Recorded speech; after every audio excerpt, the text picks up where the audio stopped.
Motion carries 4-0. Do you want to make a note that you're going to modify the resolution from the... For the executive session? Yeah. Yeah. Should we do that when we talk about adopting the agenda? Should we open with the Pledge of Allegiance? Okay. We always start our meetings with the Pledge of Allegiance, so rise. I pledge allegiance to the flag of the United States of America and to the republic for which it stands, one nation, under God, indivisible, with liberty and justice for all.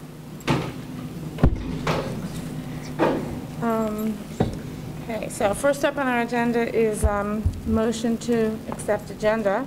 And just before we do that, I just want to modify under 1.2. The anticipated executive session was actually for the purposes of discussing proposed and pending litigation, as well as the performance, the job performance of a particular individual. So we just wanted to modify that. Motion to accept the agenda. So moved. Second. All those in favor? Aye. Aye. Motion carries 4-0. I think you're up. Okay, very good. Turning over to Chris for his updates. What? Modifying the agenda? We, the reason for the executive session, there were two reasons. No. I thought we were adding an agenda item. Oh, the resolution. Do you want that read in? You just Yes. accepted the Do we need to agenda. add a separate item? Sorry, guys. I'm rusty. Where would we put this? I would put it under business of the board, I believe. So I would... Like 4 point, the first one, like before 4.1? No, I'm thinking, no, 8, business of the 8.4. board. Make this 8.4. Okay, so now I guess we have to go back and modify the agenda again. We want to add the resolution. We have a resolution to add. We're going to put that in on 8.4. I will read the resolution at that point in time. Motion to amend the agenda. So moved. Second. All those in favor? Aye. Motion carries 4-0. Sorry about that. Okay, now I'm going to turn it over to Dr. Harrison for the district update. Thank you very much, Mrs. Kerner, and good evening, everyone, and my personal apologies for our delay in beginning the meeting tonight. Recognizing that we do have a lofty agenda with many important things before us, and talking about the elementary K-5 Common Core work that's been done so impressively across our elementary schools. We will be having a conversation tonight about a push-ahead budget, which is a maintenance budget, moving staff and services we have available this year to next year, and what those financial impacts would look like, and also a discussion on hiring a new assistant superintendent for instruction. So we have many important things before us tonight, but I think I have a number of important announcements to make as well. The first is some acknowledgement.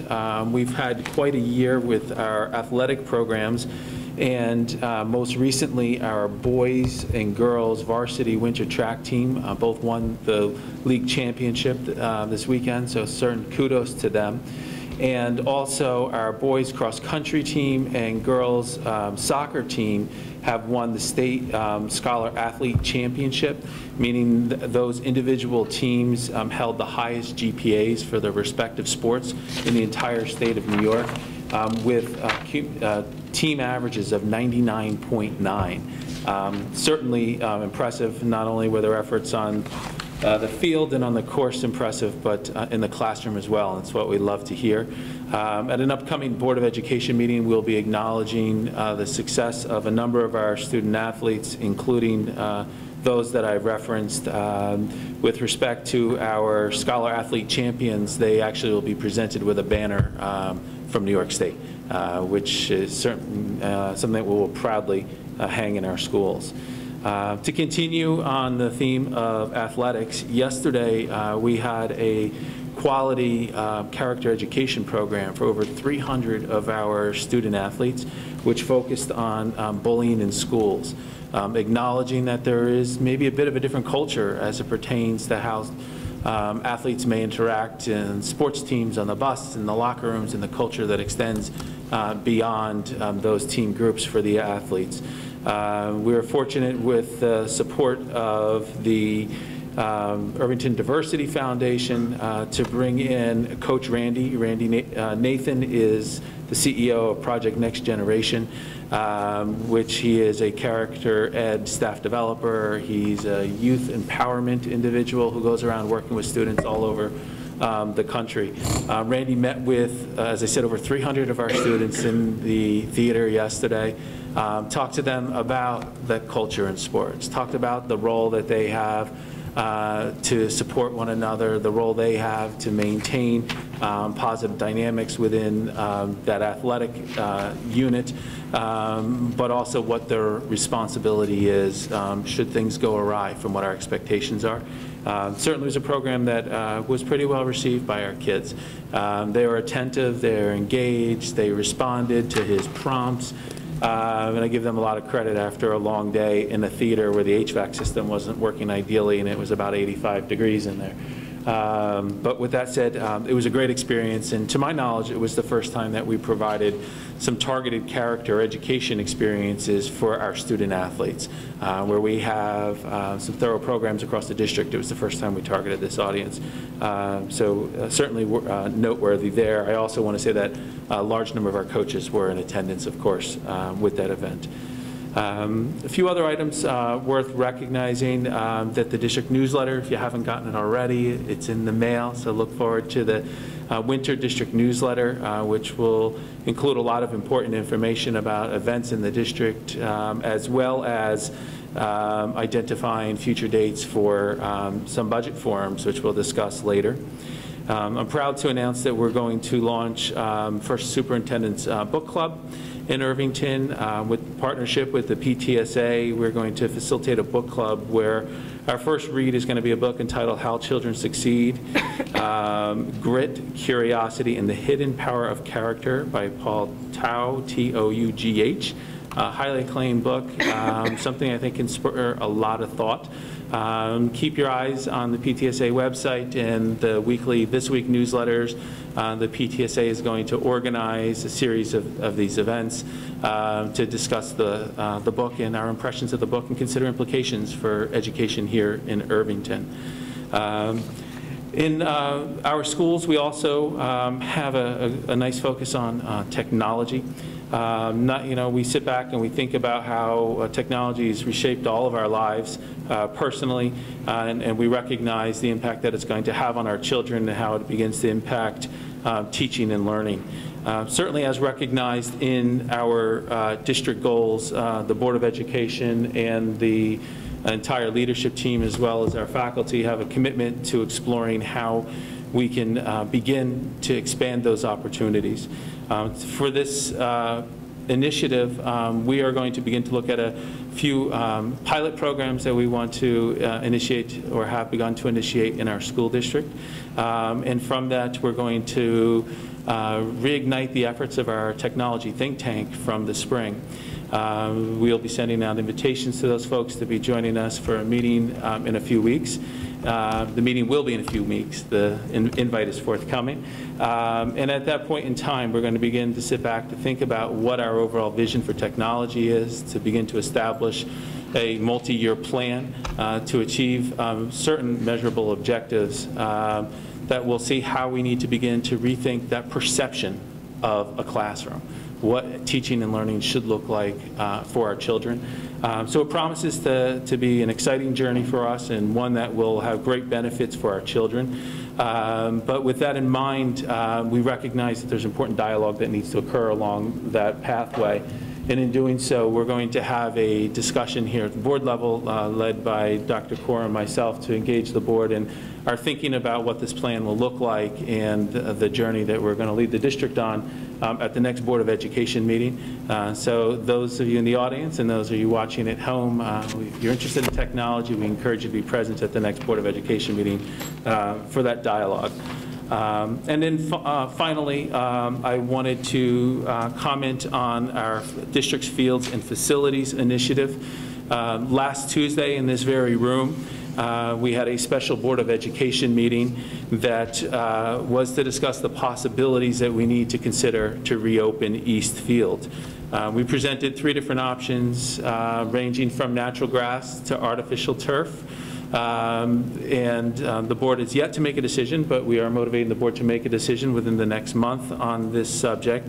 But we have another special meeting that will be coming up next Tuesday, 7:30 in this very room again, where we will not only have further conversation about East Field, we'll begin to consider possible renovations to Mazzaros Field, the track, and facility upgrades and maintenance that is essential to keep our buildings in great shape for our kids to learn. So we hope that we'll have folks in attendance to participate in these important conversations. Next week, first and foremost, fields and facilities. The following board meeting, we'll have conversation on technology and also take a look at middle school instruction and impacts from the Common Core implementation. So many, many things to come. Thank you. Just to clarify for those of you who might be interested in the field who were unable to make the meeting, it is online, although Maria has advised us that it's very hard to hear. And so we apologize for that. We're going to work on that moving forward. But if anyone has any questions, feel free to contact any of the board members or Chris. And for the most part, just the real top line is the real focus of last Tuesday's meeting was Eastfield. And we actually asked that we veered a little, but we asked for the most part that we talked about Eastfield. And I think the meeting next week is going to be about what do we do moving forward, as Chris said broadly. Like, since we have to do something on Eastfield, given the situation, does it make sense then to look at doing more? So I think that's how the 2 meetings compare. So hopefully if you're interested, you can come to the meeting or watch it later or talk to any of us. And you know, it's really important, I think, at this point that we get everyone engaged quickly, because we're going to have a very expedited time frame if we were to do anything. It's not going to be a long, drawn-out, you know, year discussion. I think, and that's part and parcel of what we'll go over at the meeting. I think we have a very streamlined timeline. We really feel like, you know, we need to, if we move forward, we need to do it quickly, and we need to get going if we're going to do something. So thank you in advance for everyone's engagement on that. Next up are the board committee liaison reports. First up is buildings and grounds. Yep, I'm going to handle it. And there's a reason why I'm going to handle it, and that's because I was the only member of the committee at the meeting, because Maria was sick. So it was a committee of 1, plus, of course, our administrators, which includes Dr. Harrison, Ms. Miller, Gary Knowles, and myself. And we talked about capital projects that might be part of a bond referendum, the very process that Robin's talking about. We have not set a timetable, but one of the things we have talked about, Dr. Harrison referred to it in the last meeting, is that to the extent that we would go to the public with a bond referendum, we would also like the public to consider other capital projects besides the fields. And that's because, as you'll hear in a moment, there are quite a few things that need to be considered for the district. Again, this is the very early stage. Can't really work very well if I'm the only committee member who hears this. So we are actually going to be talking about this on Thursday, once again in the Buildings and Grounds Committee meeting Thursday morning, and then we'll be talking about this in public meeting, in these meetings very shortly. But the list, if you'll humor me, it's a little bit long, but I'll read it to you. I think it's part of the packet that they have. Is that right? Or is it only, is my copy the only copy? All right, so I will do my best to read it clearly. We prioritized energy conservation projects first. So if you think about, there are some projects, again, capital projects that we could spend money on where we actually might get some money back because we will lower our energy costs. So we talked about campus lighting. You probably noticed that the campus up here, the lights stay on all the time. So we will need to rewire our lights and have, I guess, different types of fixtures to allow for shutoffs. It sounds kind of silly, given the fact that we shut off our lights at home, but this particular building does not allow for that, and that is an investment. Main Street and Dow's Lane gym lighting, possible conversion to LEDs. LED lights are obviously more efficient and energy efficient over time, but they are expensive to install. And personally, I was just in the Main Street gym, I guess it was a couple nights ago, and that is the most bizarre light that you can possibly put your body in. You look green when you're in that, is it sodium halide or something? Yes. Yeah. Yeah, that is just, it's a very strange But light. also, if you shut them off, they don't come back on. Right. That's the problem. You can't shut the lights off and on as the classes come and go, because they need time to come back on. So you Right. need to leave them on all the time. So that is a second example of a wise or seemingly wise investment that we could make that would lower our energy costs. Replacement of 1955 univents and upgrades to our HVAC controls at Dow's Lane. I forget the specifics here, but I think the general idea is that if we have better HVAC controls, heating and ventilation, air conditioning at Dow's Lane, we will save energy because we will be able to control the temperature of the building across all of the building more effectively. Boiler control upgrades at the campus and Main Street, same idea. Boiler obviously creates heat for both buildings and, as I understand it, not very efficient at all. Conversion of the Main Street boilers from oil to gas. Gas is a lot cheaper than oil, so that's, again, another example. So those are the 1, 2, 3, 4, 5 kind of broad energy conservation projects that we discussed. We also talked about the district office move. This is not obviously an energy conservation thing. The district office is still in the same facilities which have been described as in poor repair, in need of renovation. We have talked about the fact that renovation really doesn't make sense. Ideally, we would move our administration team into permanent space in Dow's Lane, which, if you recall, was one of the things we talked about when we did the space study review. So that's another example of a cost that would be part of the capital projects. Renovation of the high school boys' bathroom, renovation of the high school girls' bathroom. I've not been in either one of those, but I'm told that they are in poor shape and in desperate need of renovation.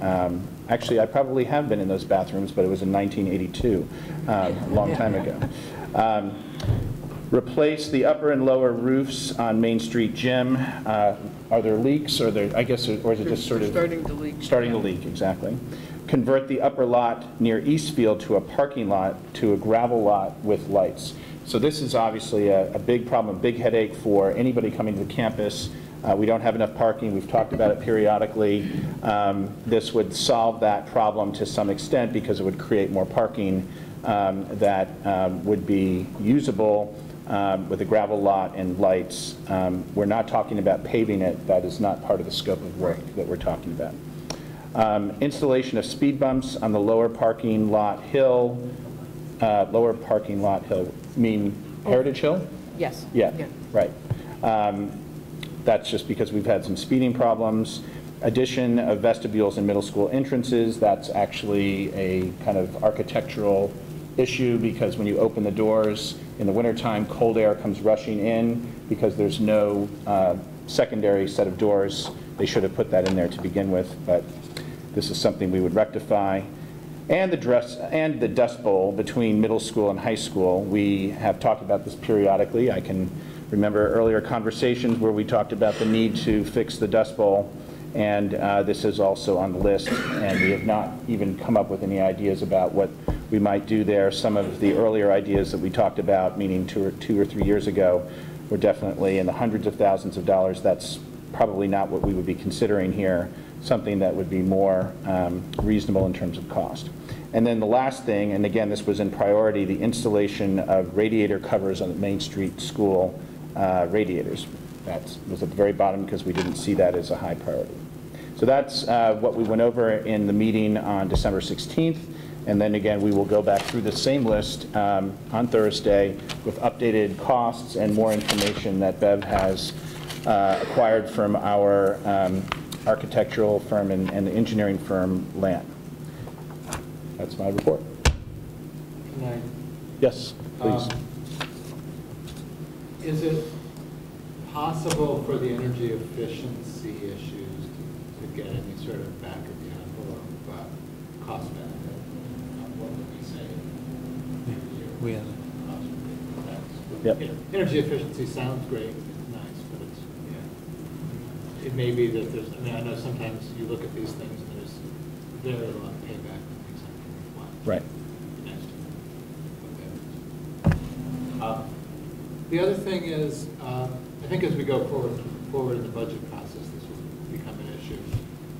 To what extent should we be considering some of the smaller things as part of our just normal operational budget and such as one would say, just things that need to be, you know, stuff we need to borrow money for projects. It's a general question to ask. Some things are obviously beyond the scope of that, like the fields and track. Right. And the district offices, but some things are not necessarily. Like installation of radiator covers, presumably. For example, or even some of the other things, right? So that's just a question to think about. Yep. I don't have hard views on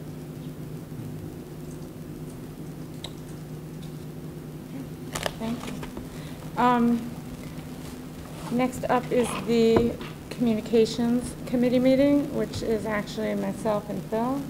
So I'm going to, we did such a good job on buildings and grounds, I'm going to Here we go again. take a shot at Right. communications. Yep, here we go. So the Communications Committee met on December 4th, which is a long time ago, and actually the issue du jour back then was the decision by Dr. Kaur to move back to the Main Street School. So believe it or not, you were the topic of our Communications Committee meeting. We talked about, and I won't get into a lot of detail since it's already happened, but we talked about the importance of announcing everything sort of in a logical fashion so that parents and staff found out at roughly the same time, because obviously if we started telling people, you know, different times, then it all becomes rumor, and that's not really what you want. You want things to be done in a professional way. So that was actually the majority of what we talked about, and we also edited a little bit of the kind words that Chris wrote about Dr. Kaur. And we then talked about bigger picture stuff with regard to communications. We talked about the possibility of doing a communications audit, which is actually a little bit time consuming, because that means going through all the different touch points that we have with the community, which includes all the emails, if you think about it, that get sent out by the various schools, various principals. We talked about the fact that those emails very likely get read more than our district update email, because it's more relevant to a parent who's getting something from Randy, for example, than it is from the anonymous district update email. And so we talked about how we might use the local or the building email communications more effectively if we are acknowledging that those emails actually get read more. We talked about continued issues with our website, the fact that Edline, our main website, has vast portions of it which are not updated and kept up to date, particularly in the athletics area. Although I must thank whoever it is that's updating Facebook with the Irvington athletics information. It's great to see how well our teams are doing via Facebook, but that's not really evident on our website, which is unfortunate. And we just talked about using social media in even greater fashion than we have to communicate with the community. And we also talked about people who don't have access to digital tools and how we communicate to them. And again, the newsletter is a great example of that, because that goes to everybody in the district. But it's also one thing a year, or I guess two, counting the budget communication. So it's not a lot of great communication to people who are not digitized. But we don't have cost-effective ways of doing that other than doing in-person communications. So that was pretty much our Communications Committee meeting. And I don't know when our next meeting is, but we look forward to giving you another update. I mean, I think, just to add one thing, is I think, as you can tell from what Phil is saying, it's an ongoing challenge for as long as I've been involved, is how do we communicate better with the community? How do we engage people? And as much as all the internet and the social media, it's an opportunity, it's also a real challenge to figure out how to leverage that from a district and who sees what and who's not seeing it. So I would say this is really kind of the focus of what we're hoping to do over the next year or so is kind of optimize the opportunities that are out there, because, you know, we always can do so much better than we do, and we know that, so. That's it. Okay, next one is the curriculum meeting, which is actually myself and John, and I'll take that. I'm going to go through my notes, and just feel free to add if I leave anything out. I think initially when we, I think we initially were talking a little bit about the mentorship program that we have for new teachers, and I'm reading from my notes. So I guess we got into a little bit of a conversation as what do we do as a district to support teachers, and you know, how do we acclimate them and how do we get them up to speed. So there is a whole program in place that Raina had talked to us about, and yeah, I guess it's something we're always looking at, but it definitely, we do provide support for new teachers.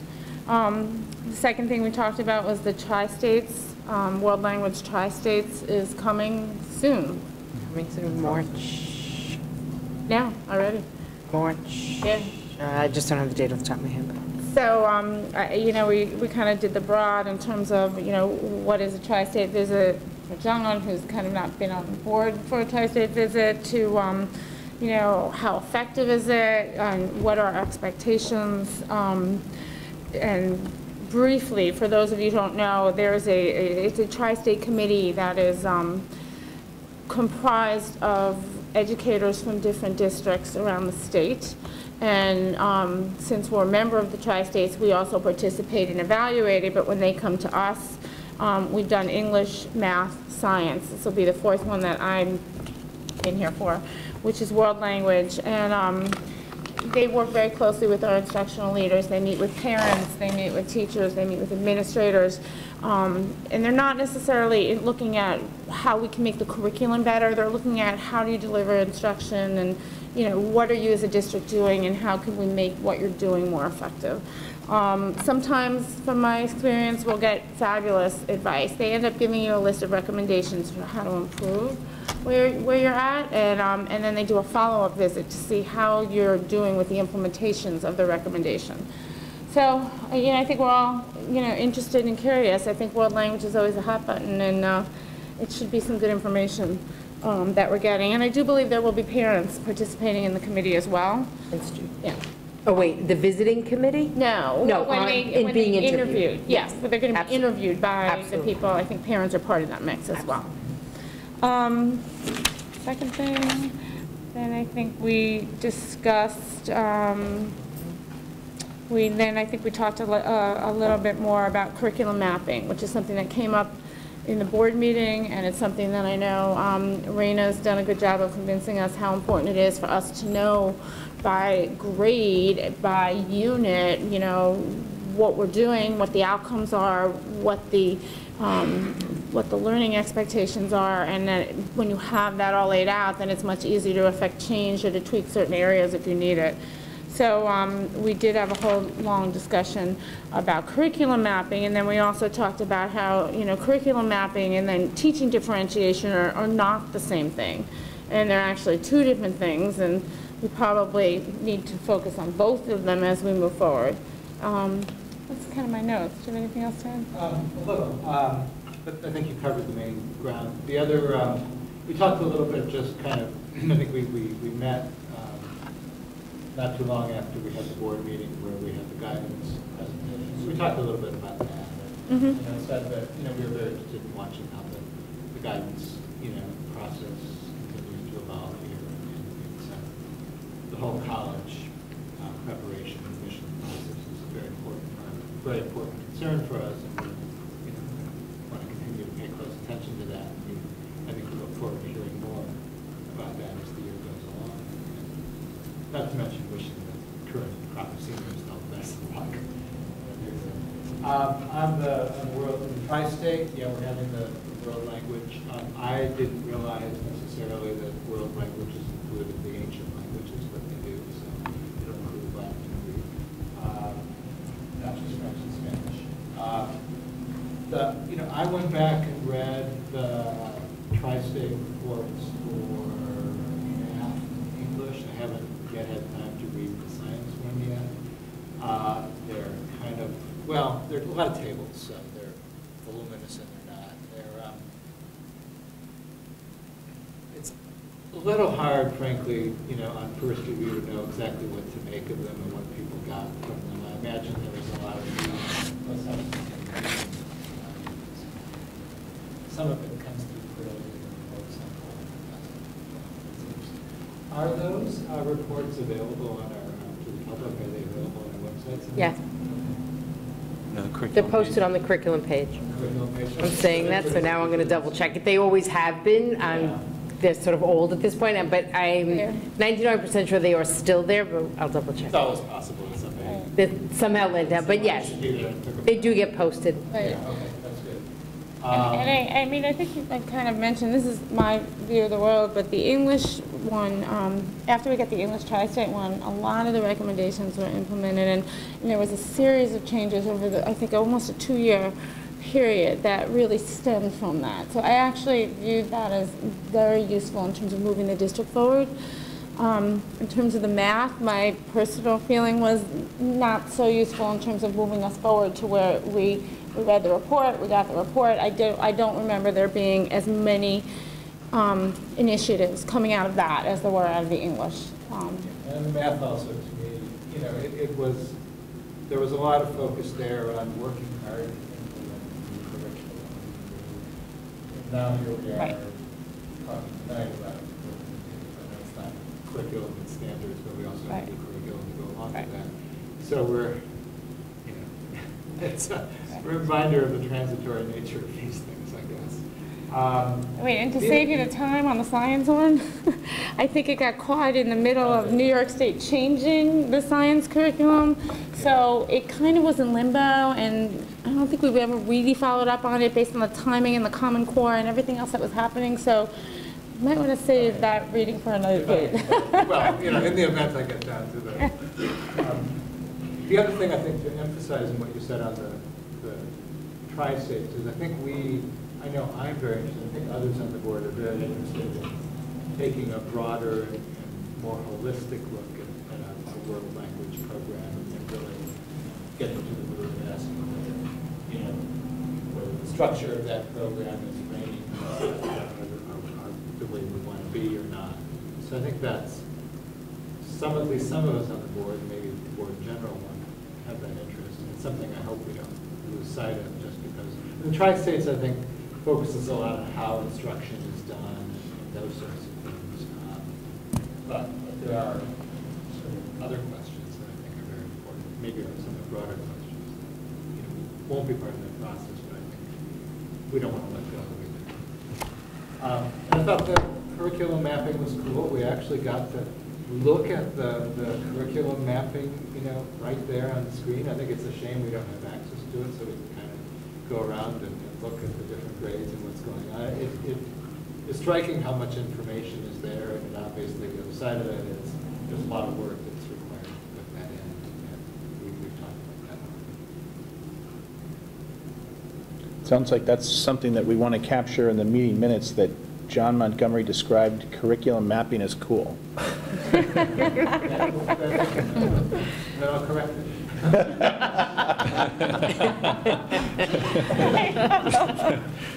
Touche. Okay.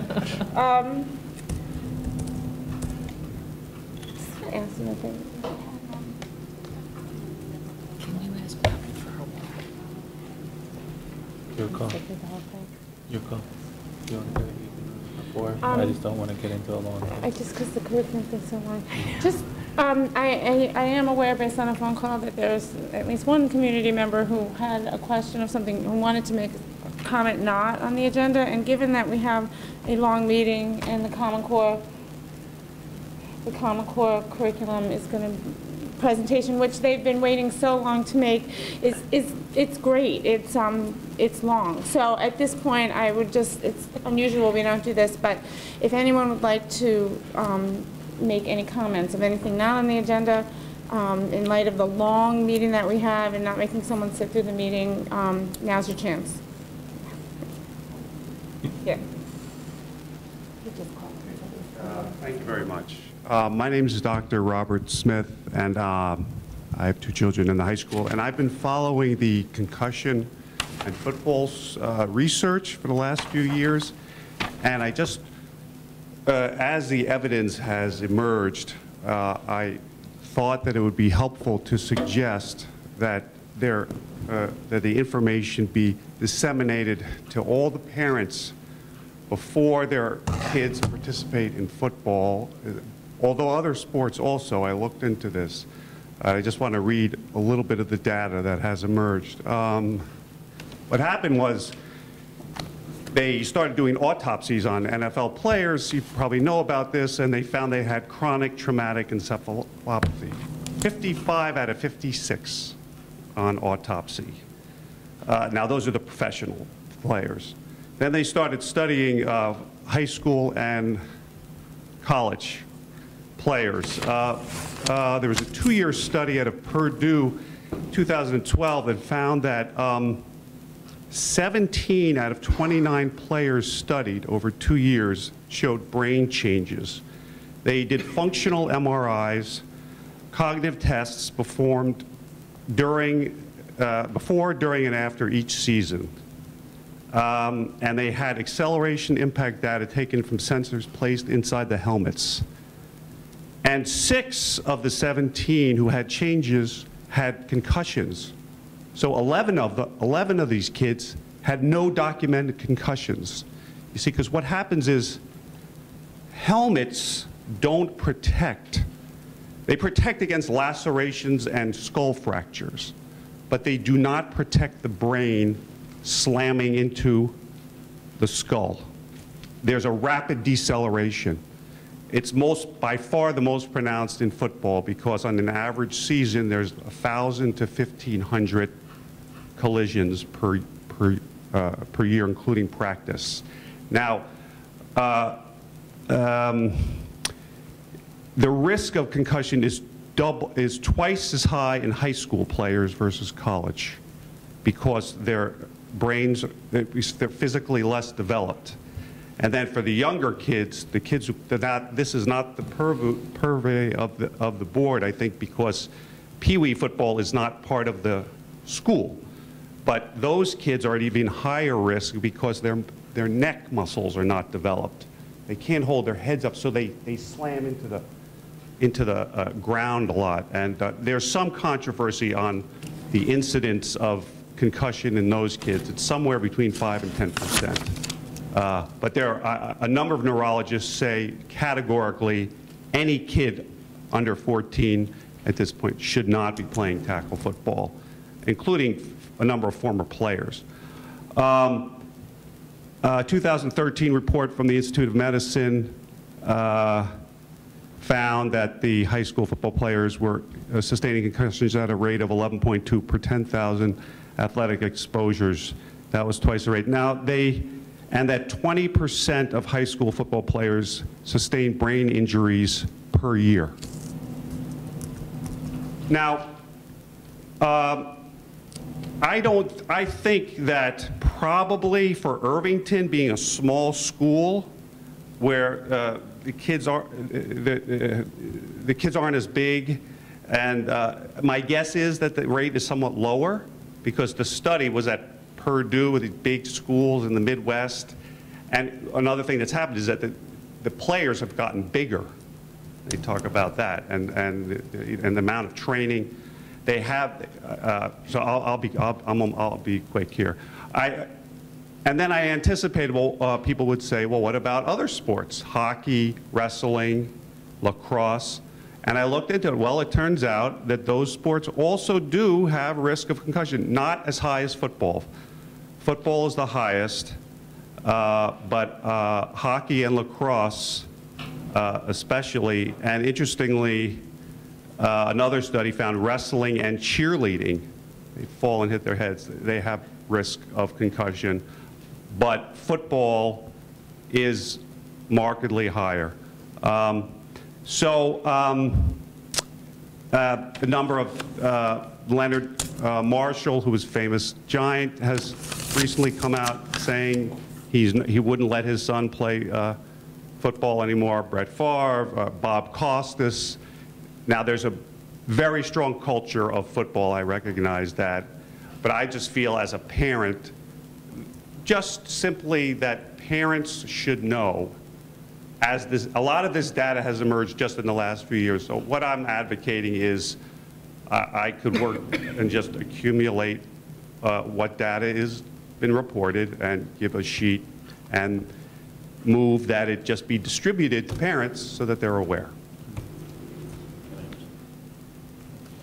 Thank you, Dr. Smith. I would invite you to contact me directly if you could, and we could have a further conversation on this. I do want to say that the district does have great concern for our students' welfare, and the concussion topic is of recent discussion with Mr. McCormick, our athletic director, and Mr. Cohen, the high school principal.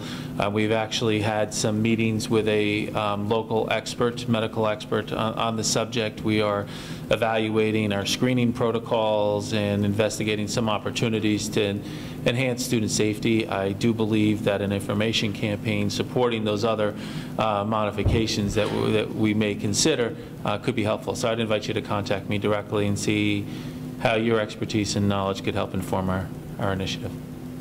All right, thank you. Will you update the board at some point? Yeah, absolutely. We've just had initial meetings and Yeah. Sure, absolutely. Thank you. Okay. Without further ado, finally, I'm going to turn it over to, is it Raina you're making the presentation? Is it your team? Okay. Raina. Yeah, we have a whole team. K to 5, Common Core Learning. And as Mrs. Kerner indicated earlier, that promises to be a very informative presentation. We recognize there is some length to it, but we certainly believe that it's going to be worth every second. I do want to acknowledge my colleagues that are here tonight and your patience, because you've been bumped a couple times, whether it's been meetings running very, very late or weather getting in the way and so on and so forth. We appreciate it.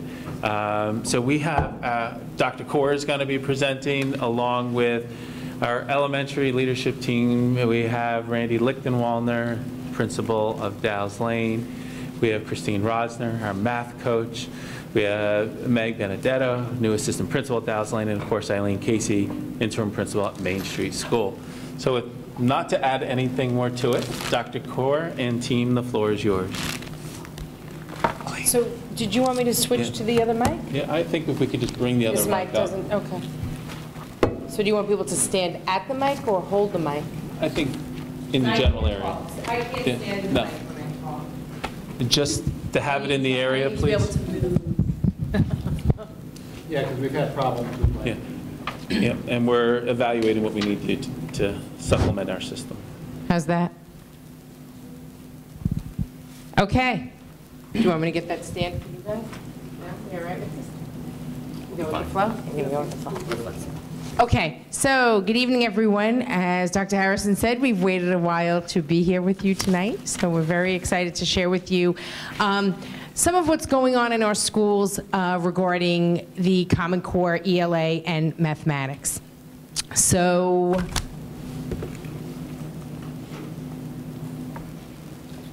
maybe. No. Do I have to wait for green?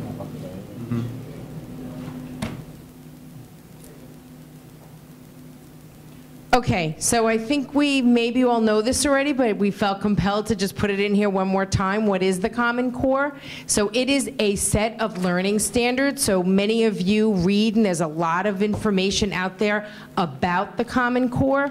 But for us in our daily lives, it's not that we don't read the articles that are out there, but we actually read the standards themselves, and we look at how the standards need to be considered, applied, and learned in both our mathematics classrooms as well, teaching mathematics as well as ELA.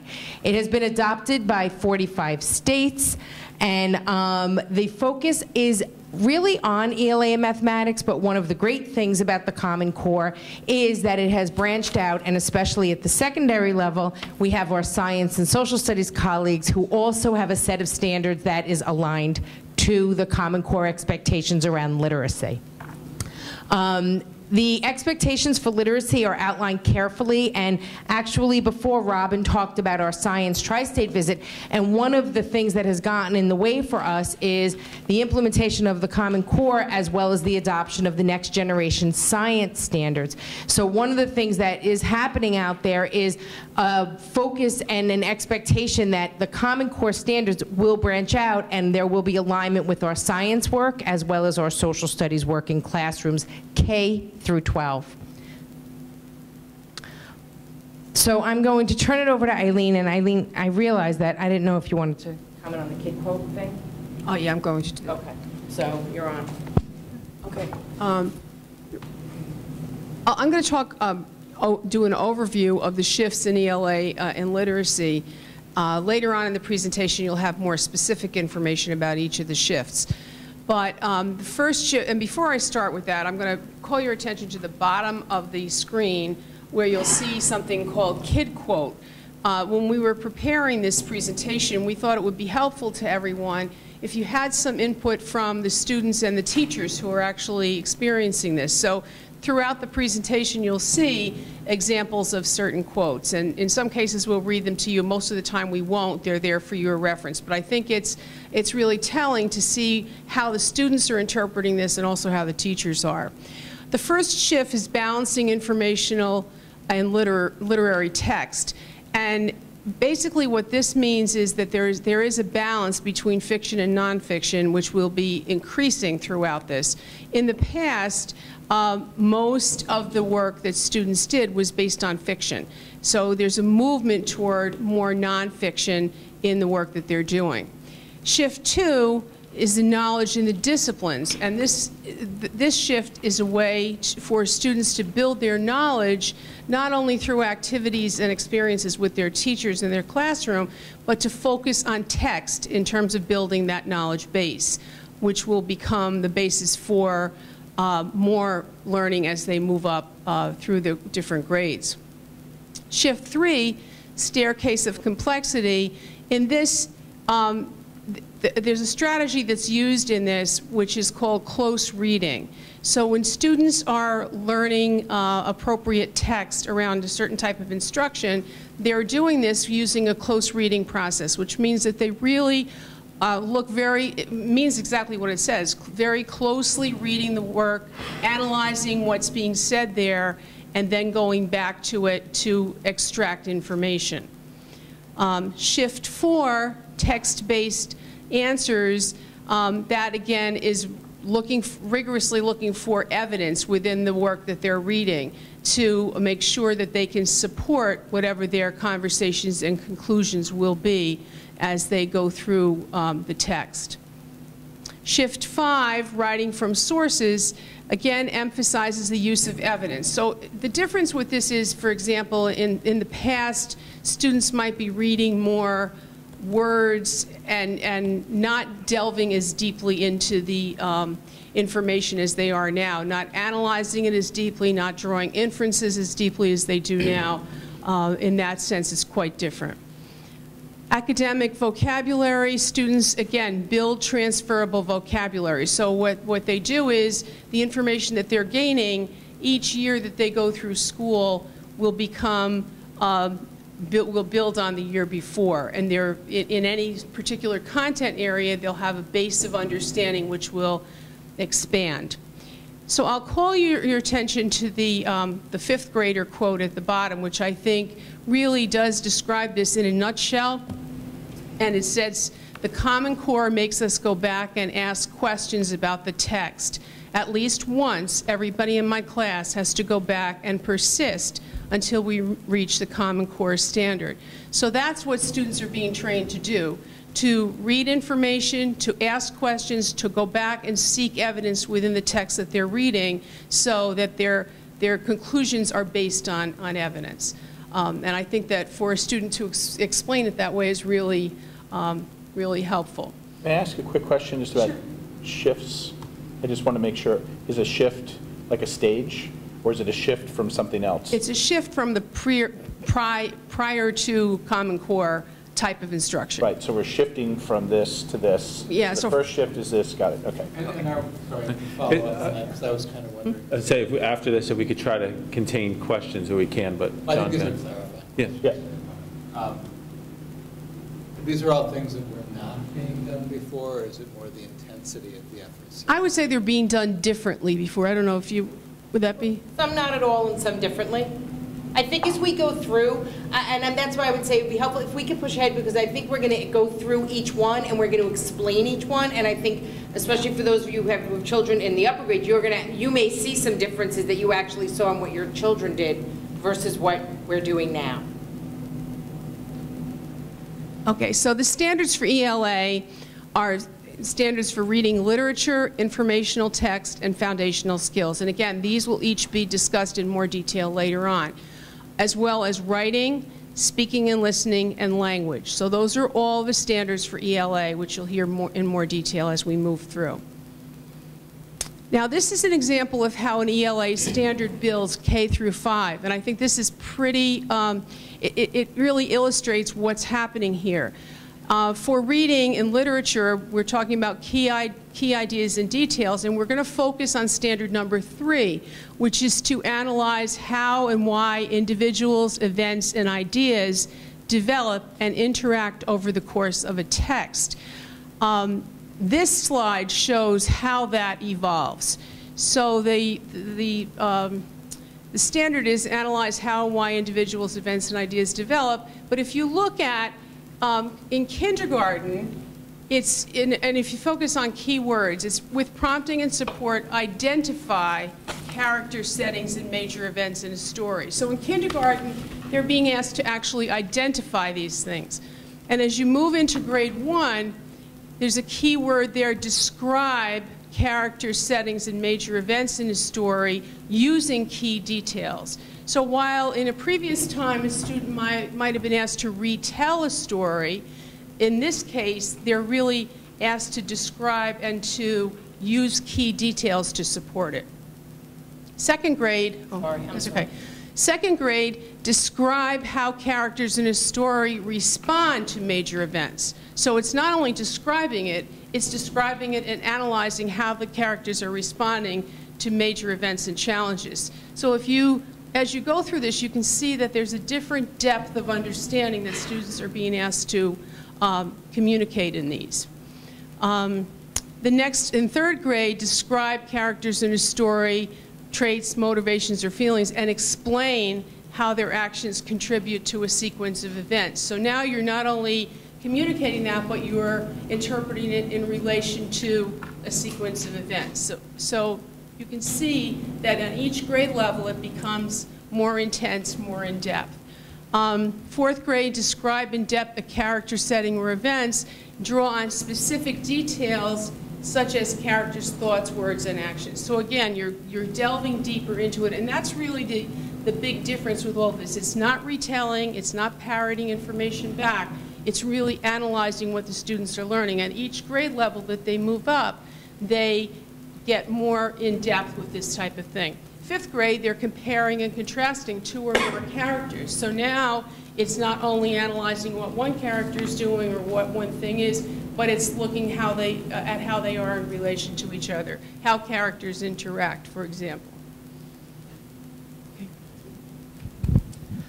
So before we go into more in depth into each of the shifts, what you see up here is a screenshot of the standards for foundational skills. And so before we begin the conversation about shifts, this is just to, you're not required to read that from where you're sitting, but it just is there to illustrate for you that within the reading standards, one key important area is foundational skills, and that's they exist only at the elementary level. Really what they are about is those are the building blocks of reading. It includes pre-reading skills and essentially everything that is learning to read. It's phonics, decoding, and fluency. Starting in kindergarten with the understanding that words represent people, ideas, actions, and things that words are made up of sounds, sounds are represented by letters, that combinations of letters make words, and so on, up through teaching children about prefixes and suffixes and things like that. And it's really about the explicit instruction of those things for children in a very formal way. And these are all important components of any effective, comprehensive reading program. So talking about Shift 1. Shift 1 is, again, balancing information and literary text. It's a shift towards more informational texts, things that are often thought of as nonfiction texts. And you'll see here on the slide that the expectation is that by 4th grade in school, students will be reading 50-50, about 50% informational text and 50% fiction or narrative text. And that by 9th to 12th grade, it increases even more, and that the expectation is that 70% of the reading that students do in school will be informational. So the bottom part of the slide really talks about why. And so I'm just going to do a quick survey of everyone here in the room. Thinking about all the things that you read today, how much of what you read today was literary? So thinking about novels or short stories or just any kind of narrative text. Not counting the Christie story, right? You have to decide whether that's informational or literary. And what's informational? So newspaper articles, magazines, websites, owner's manuals, recipes, things like that. So who here read more narrative today? Who here read more informational text today? Exactly. And so if the point of the Common Core Learning Standards is to make sure that all of our students are college and career ready by the time they leave high school, and most of the reading in college and in the workplace is informational reading, then we really need to be shifting our focus to make sure that students are explicitly taught the strategies for understanding that. Typically, informational text is more difficult, so we also want to make sure that we're arming our students with everything that they need. And to also be thinking about informational text as a prerequisite skill, or as a prerequisite for those literary texts, so that to really deeply understand literature, we need to have a broad understanding of the world. And so having that experience in informational text will really help everyone be a better reader of literary texts as well. In Irvington, I think that our ELA Goal 1 committee maybe saw this coming in advance, because we actually, through our assured reading and writing experiences, have created a greater balance between informational and literary texts. On our next slide, it talks a little bit about what does it mean for the students in our elementary schools at Dow's Lane and Main Street School. So as parents, what you'll be seeing is that students will be reading more informational text in school and at home, that there will be more explicit instruction in strategies for navigating informational texts, and students in the elementary grades will already be exploring the role of bias in informational texts. Moving on to Shift 2. Shift 2 is about knowledge in the disciplines, and Mrs. Casey mentioned a little bit about this. This is really something that's more in the upper grades, but it's really about how all of our teachers become teachers of reading, and how it's the shift from what I talked about before, which is learning to read, to reading to learn. And teachers teaching explicit strategies in a social studies class about how to understand that text or those primary documents, or in an art class or in a science class. And now it's May. Okay, so in understanding Shift 3, the staircase of complexity, we need to go back to the survey that Mr. L did at the beginning of his time, which is most of the texts that we interacted with today were things that probably we were not originally familiar with. They were informational texts. They were things that we needed to do as part of our job, such as journals or manuals. And so at the elementary level, we're keeping the end in mind, that we want our students to be college and career ready, and we know that that's what they're going to be interacting with. We need to, as the term implies, the staircase, actually start looking at the foundation and how it builds from year to year and from grade to grade. Also, throughout the presentation, we're going to be talking about different strategies. We've already mentioned close reading. Strategies that we're going to be peppering throughout our presentation are strategies that our teachers are using throughout the day to help the students interact with this more complex text that they are now facing. Also, a big part of it is exposure. We want to expose the students to complex texts and scaffold the learning because we believe that they can interact with the text successfully. We need to give them the tools to do so.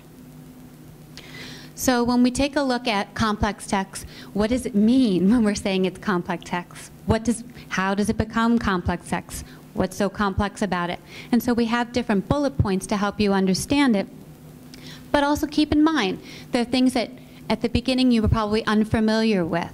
Maybe you lack background knowledge. And because of that, perhaps maybe you were unfamiliar with the vocabulary that you're going to be grappling with as you're reading the text. This could also be dense information, where there's a lot of different shifts or subtle shifts in the writing, and you also have to switch your thinking as you're interacting with it. This is difficult for children, so we do this a lot with read-alouds to start, and then we talk about strategies such as getting the gist of what you've read, talking about it with a partner so that you make sure that your gist matches theirs. But also we have to remember that we need to give them the foundation to prepare them for the 21st century skills that they need to be armed with as they enter into the workforce too. This builds vocabulary for them. Students also will be inspired to read, and when they talk to other people, it builds excitement along reading as well. And we will help them with this work.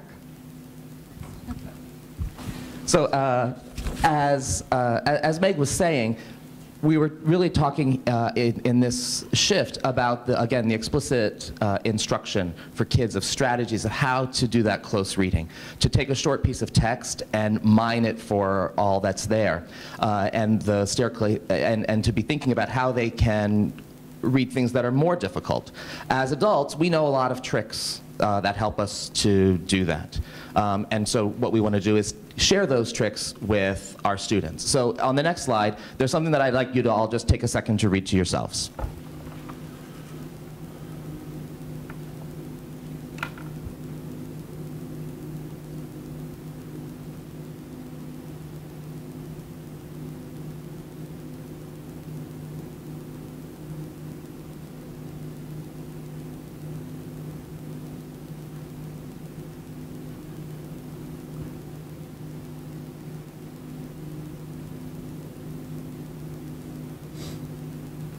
So what did you just read?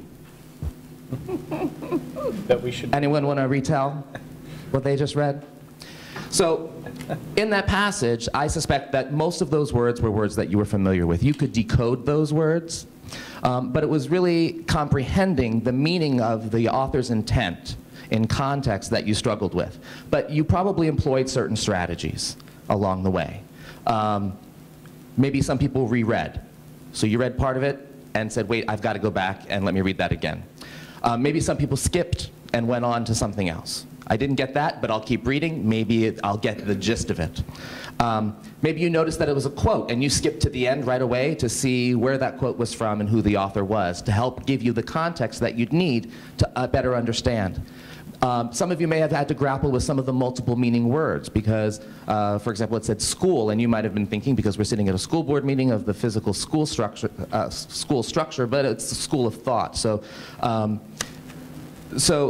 those are all the strategies that we employ that we do naturally, and we want to make sure that as part of this, we're explicitly teaching that to students so that they can handle that type of text as well. So shift 3, that's this shift that we've been talking about. What does it really mean for students at Dow's Lane? That a lot of focus in the past has been about matching students to texts and making sure that it's just the just right book for them, books that are right at their level. So you're going to continue to see your children reading books that are at their level, but they're also going to be required to read things that are a little hard for them. Sort of in what the Russian educator, philosopher Vygotsky called the zone of proximal development, so that area that's just beyond the reach of students, because we really want students to be stretching and reaching, not just being comfortable reading things that come easy to them, but also being able to stretch using these particular strategies. So you'll see them read, we might be asking them to read something and then reread it. You may see the same thing coming home more than one night. You might see students going back and coding the text, making notes in the margins, things like that. Shift 4 is all about text-based answers, using text-based evidence to discuss and support arguments.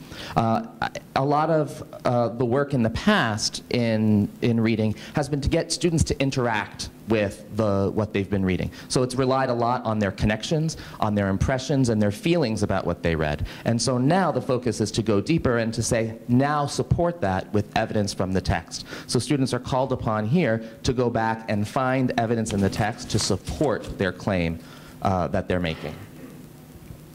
For the students in our elementary school, it means that that's what they're going to be asked to do in their homework as well, that they're going to stake a claim about texts and defend their answers with evidence from the text.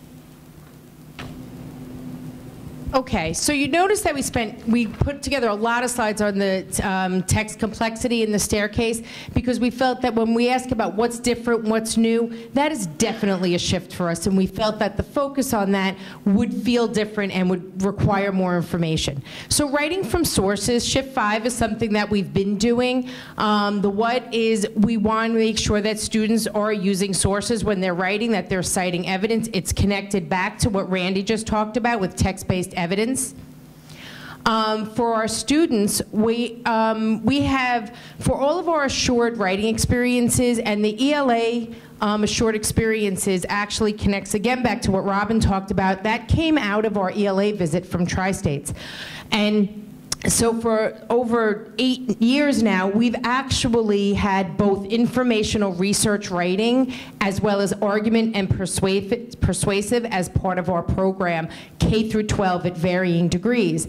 To create the commonality, we have district-wide enduring understandings and essential questions. So for instance, if you look at, for informational research in the bottom box there, essential question, how do writers best express what they research and analyze? That is a question that we would actually be asking to first graders as well as our seniors. So our overarching essential questions and enduring understandings apply K-12, and they would actually, in this case around research, would actually apply across curriculum areas. When we access more difficult vocabulary, we actually can push ourselves to the next level of learning, the next level of reading. So when we talk about academic vocabulary, this is also a shift for us. When we think about it, we think about the academic vocabulary in tiers, or language in tiers, Tier 1, Tier 2, Tier 3, as described by Isabel Beck in her work on vocabulary. Tier 1 is the everyday common language that we come across throughout our day. Tier 2 is more general academic, or sometimes concept or content-related vocabulary. And you'll see some examples that'll help you access the learning. Layer. They have, we can cross this word across content areas as well. We can talk about the layers of the surface of the earth. We can talk about layers to a problem. We can talk about layers to a cake. So it comes across our lives in different parts of our day. When we look at Tier 3 words, they're domain specific. They do not have that crossover that we have throughout our day. They can be, as you look at the different examples there, lava. That did not come up in my day today. But when I'm working with text specifically about that subject area, I am going to come across it. When we look at the sentence written in orange, this is also a shift for educators too. Which word in that sentence, if the students were interacting with the text, would you pre-teach to help them? Now, before you think of your answer, there are some things that we've been talking about a lot lately, which is selecting the word very carefully. Which word is going to help the student understand the author's message or what they're trying to get across? Which word or words will they see most frequently in the passage and in their lives? We also talk about nuance of language. If you're sitting in a room and if you feel cool, that's different than feeling cold or chilly or freezing. This is all part of Shift 6 in academic vocabulary. You can answer the question, which word would the teacher pre-teach? Well, which word does the audience think? Now knowing what you know, you might have thought ukulele would be the one. But when you talk about the meaning and understanding the text, avoided might be the wiser selection, because it helps the student understand. playing, I could say, oh, I'm playing a sport, I'm playing an instrument, but to avoid it really changes the meaning of what's going on in the text. So, how are we working with this at Dow's Lane and Main Street School? We're exposing the students to Tier 2 and Tier 3 vocabulary words, and we're also helping them unpack it and unpack the nuance of the language too. We're assisting them in figuring out the word as a reader, but we're also helping them to internalize it and to really own the word as a writer, the meaning as well as the nuance too. And as they write and speak, they're getting the full weight of their words. Some related notes that you may not know about the Common Core. New York State does put an individual stamp on it with 10%. You may not have realized that.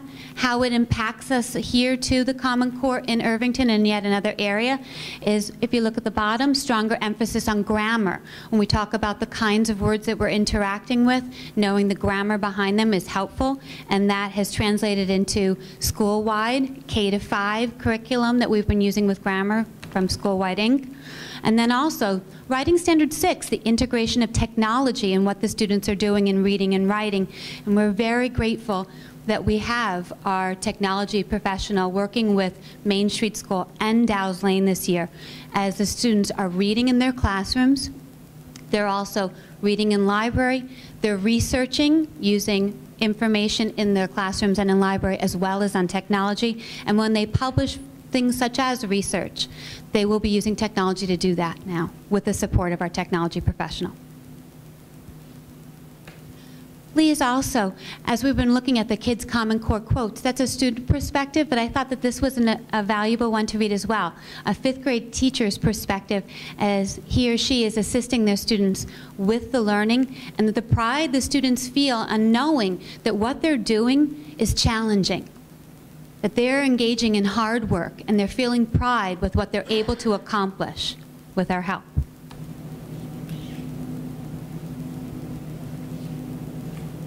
Thank you.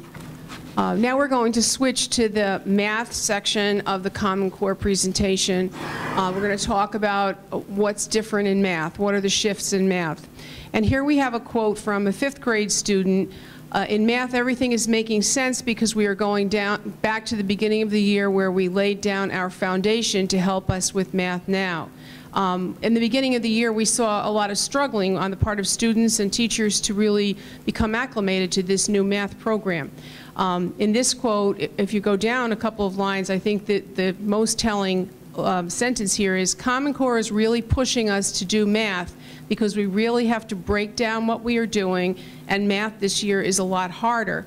The part that's really impressive is one of the expectations in the Common Core math is that students will not only solve problems in many different ways, but also be able to articulate what the process is that they have followed. So that's an expectation which we follow. So the shifts in math are focus. I think the biggest part of this is the work is narrower and deeper in scope. So the thorough nature with which students learn these mathematical processes is deeper than it would have been in a different approach that we had earlier. Coherence, it's connecting learning across the grades so that students can build on what they've learned from one year to the other. One of the things that we talked about this year was, as challenging as it was at the beginning of the year, it'll be that much easier next year because the students coming into their current grade level or going on to the next grade level will have the foundation of all of this learning, the vocabulary, and the process that they're following. Shift 3 is fluency. Students are expected to have speed and accuracy. For those of you who have students in school, you may have heard them talking about sprints that they do in school. And that's a way to help their calculations to be quick and speedy and give them a foundation for other kinds of problem solving where they can apply that information. Deep understanding, students deeply understand and can operate easily. They learn the math. They're not just looking for a number answer, just not to find a solution to a problem. They learn the math process that they follow, and they're required to articulate that, which they can do very well. Application, students are expected to use math and choose the appropriate concept for the application regardless of what the problem is. And dual intensity, and I think this is a really important part of this. Throughout all of the math experiences that they have, students are practicing and understanding simultaneously with great intensity. So it's not that they're only practicing math facts, but they're understanding those math facts and applying them throughout all of what they do. So those are the math shifts, and as we did with the ELA, you'll hear them in more detail as we move through this. The practices that are required in order for students to become proficient in the Common Core learning standards in math are listed there. I think that as we go through this later on, you will hear and see more specifics in terms of all of those, and particularly modeling. Christine Rosner will be showing you examples of reading and abstractly and quantitatively, and also modeling with mathematics and using appropriate tools. All of that you'll see in the rest of this presentation. The standards for Math K through 5 are listed there, and the difference is that now students are really delving deeply into it. They're understanding it. They're having to articulate the process that they follow and explain it not only to themselves but to their teachers and their classmates, and that's really I think what solidifies learning for them to be able to do that. Okay. So this slide is on fluency, and fluency, as Eileen just described, is shift 3. And fluency is defined as speed and accuracy with simple calculations. And the Common Core has really made a commitment to fluency, but it's not just fluency with math facts, it's also fluency with procedures, so learning the standard algorithm for addition, subtraction, multiplication, division. So the chart describes adding and subtracting within 5 for kindergarten all the way through. When you see you get to 3rd grade and 4th grade, we're moving into standard algorithms, and for 5th grade, multi-digit multiplication with the standard algorithm. If you were in a classroom, I would say that this is probably the student's favorite part of the day because we have a lot of fun activities for fluency. You would see fluencies built into about the first 10-15 minutes of math instruction. So we, as a K-5 unit, have made the commitment to practicing fluency in the school day.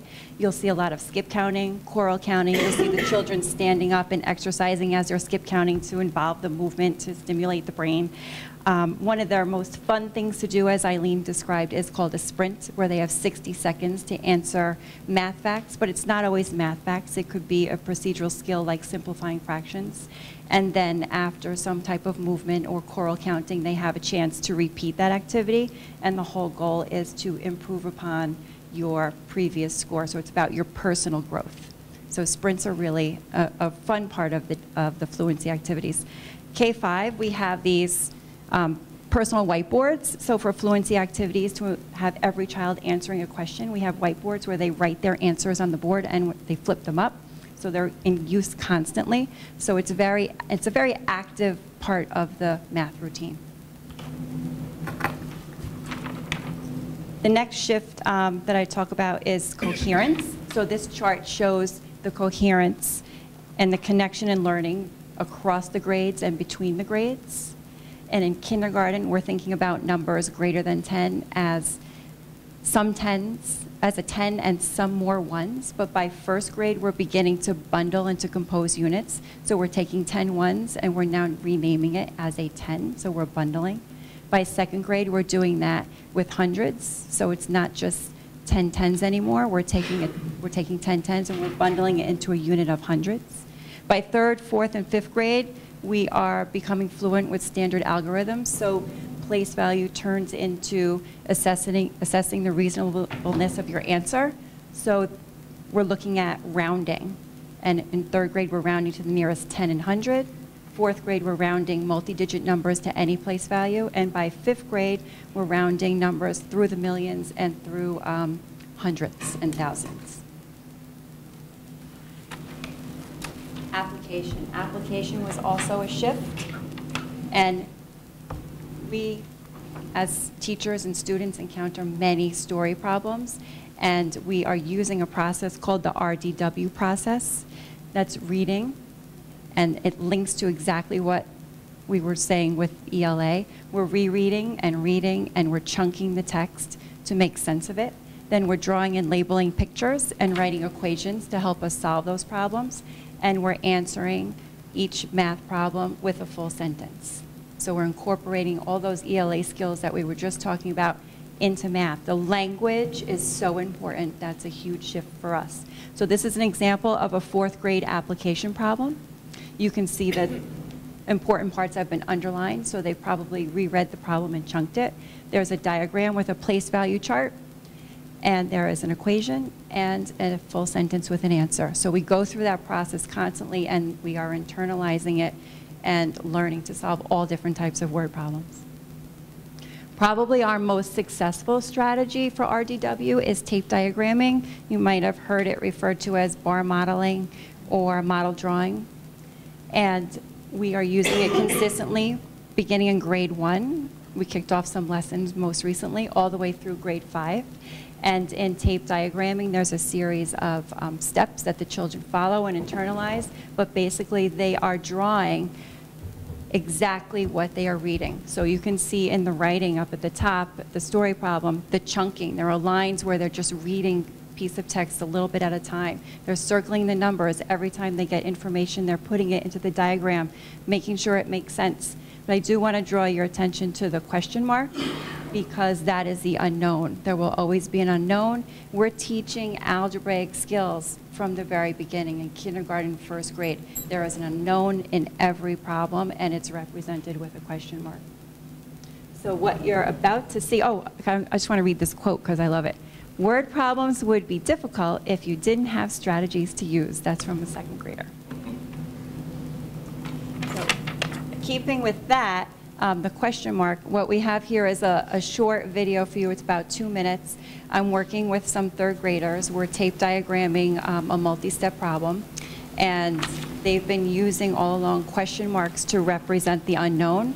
And in this short video, I'm going to introduce to them a 3rd grade standard from the algebraic standard, where they have to use a variable. They have to use a letter for the unknown beginning in 3rd grade.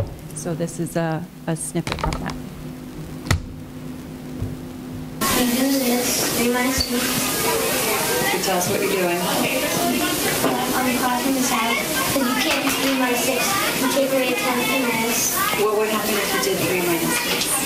It would go negative 3. So we can, but we don't want to go into negative. Would you still get the same answer? You actually would, but I would show you that. And then we also have 8 minus 7. So we're exchanging it for 10. This is 35. 14 minus 6 is 7. 7 minus 0 is 7. And 2 minus 1 is 1. Perfect. Can you put it in our room statement? So do we read the first room statement that Kenny has 177 erasers? I'd like to try something a little different for the second unknown. Do you think it would be okay, instead of having 2 question marks in the picture, do you think we could use a letter as a variable? Yeah. Okay, what letter could we use? Z. Let's try Z. B. Let's solve for letter Z. It just means that it's an unknown. Which is, we're trying to figure out, Kenny and Marcus have erasers all together. Okay, we now know that Kenny has 177 erasers. So what equation can we set up? Let's use the variable. Thumbs up if you know. What equation can we set up that shows how many erasers both children have all together? We can compose that with the variable Z that we just picked. The equation with the variable. Remember, your variable can be any letter. It's just an unknown. What do you think, Alex? I'm going to take a guess. Okay.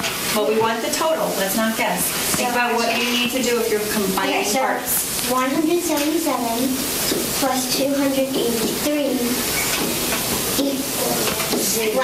equals Z. Excellent. You just use the variable.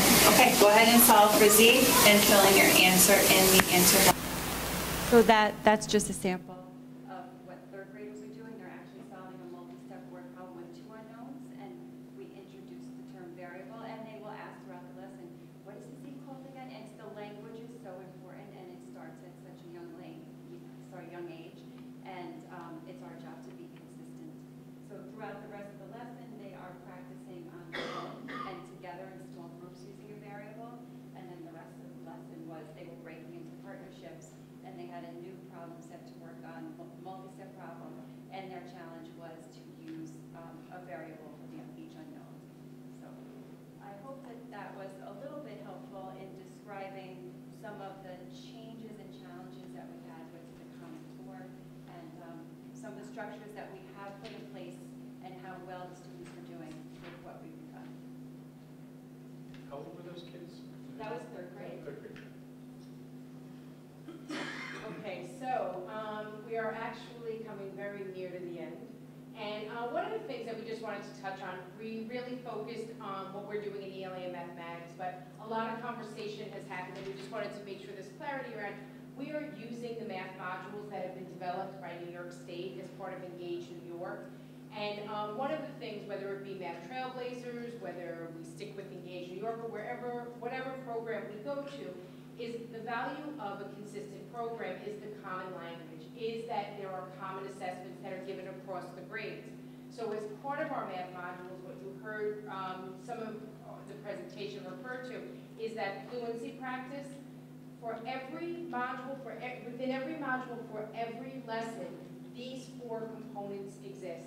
And we can't stress enough for the teachers, as well as for you tonight, how powerful and important the student debrief section is, where the teachers are really making sure that they're taking the time to talk with the kids, to understand what kids know and are able to do, where are the misses for kids, what kids now understand as a result of this lesson, and or what kids possibly don't.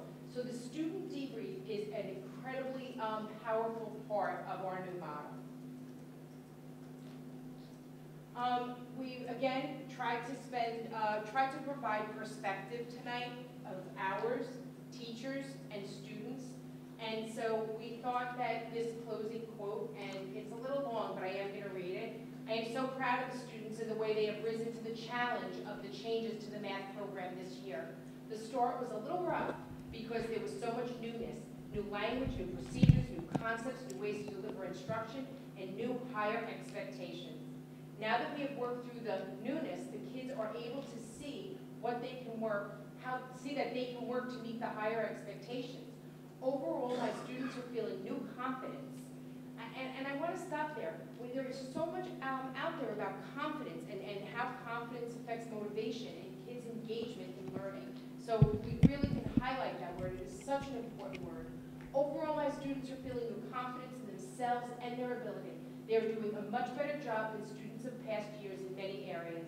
They are becoming more thoughtful when reading a word problem. They're able to explain the thinking they are doing behind the math. They are learning to show their thinking with numbers, pictures, and words.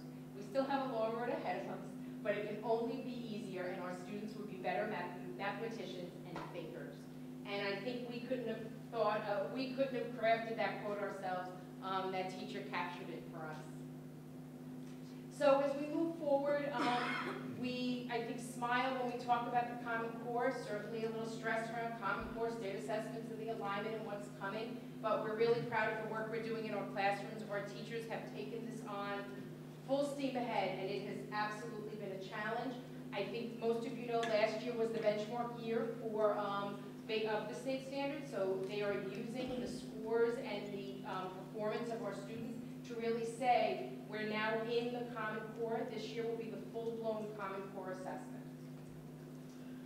Related implications, I would be remiss if I didn't speak to how much time and energy has gone into supporting this work. Christine Rausner has been amazing, and while I know there are some people still sad about the enrichment component, because we want Christine doing everything, the coaching component is huge for us. Christine is unpacking these modules with teachers. She's helping. She's working side by side. She can be in classrooms. She can be working with children. But without that work, we will never realize the success that we're seeing already. I also the professional development around the expectations for both math and ELA has been critical.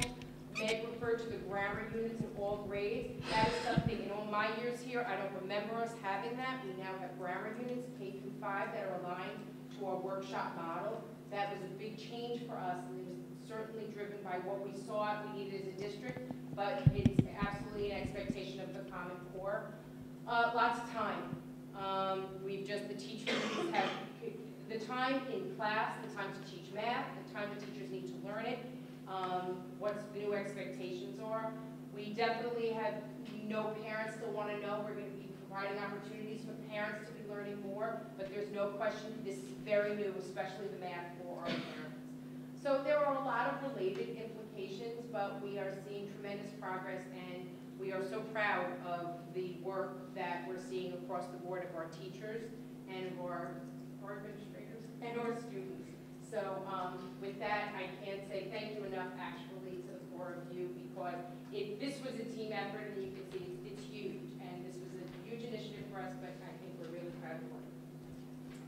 Questions? Can we give you a little? Yeah.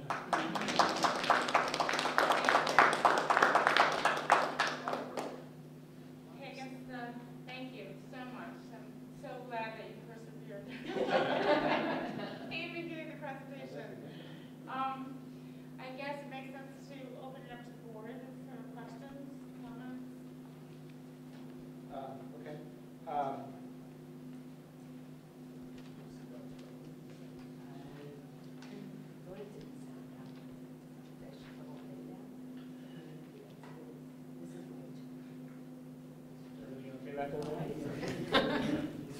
Apparently, I missed the bubble system. Sorry. Okay. Question. Okay. So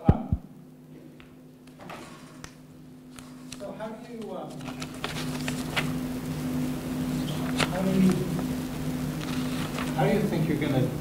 Well, we just stop. I think this was great. It was fun to hear and really informative.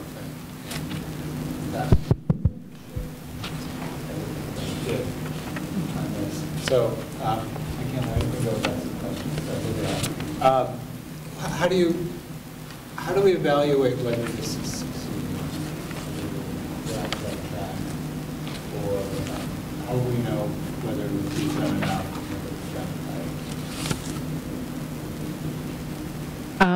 I guess I'll answer that. I think in a few different ways.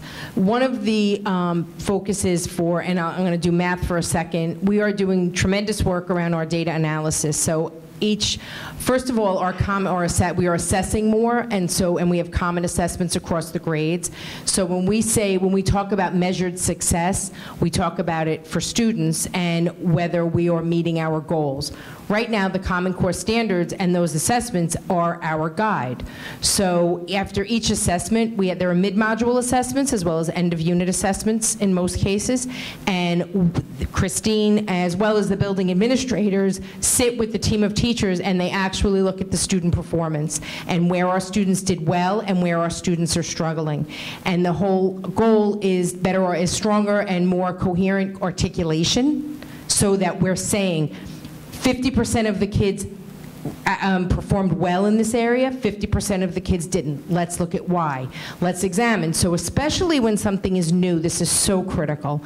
So if we have two teachers sitting in the room, and one group of teachers, the students 80% did well, and another teacher 30%, we start to examine the instruction. But if across the board our students performed similarly, then that tells us something else. So I guess a shorter answer would be, we're definitely using data analysis. It's easier in math to use data analysis than in ELA. So there are lots of, when you say assessments. Checkpoints. Yeah, when I was a kid, we had tests and quizzes. But you have something called assessments. Tests. Okay. We don't love that word, but yeah. Right. So that's, how many modules are there typically a year? 6 or 7, depending on the grade. So you're having twice that. You have mid-module, mid-module tests. For most modules, you would say. That's really short. Yeah.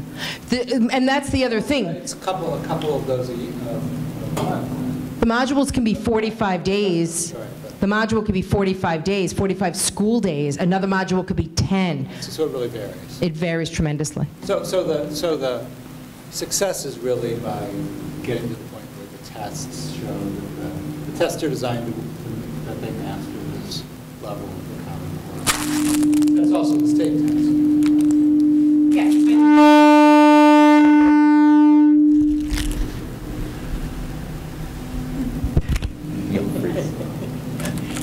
Yes. The state test will be obviously another indicator for us. Which is annual. Which is annual. How do you, another sort of question, how do you, and I get that there are standards, that everybody in the grade has a standard and they're all leaning toward the standard. How do you deal with students of different needs? You know, some students will get to the standard more quickly than others and could go further. Some students will need more.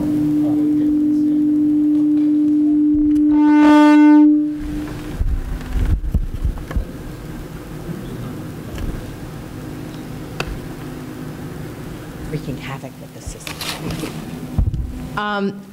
I think that one of the goals of the Common Core is a shift from a spiraling curriculum, which is what we had with Math Trailblazers, where you touched on something, you went on, you came back, and you cycled through and you spiraled.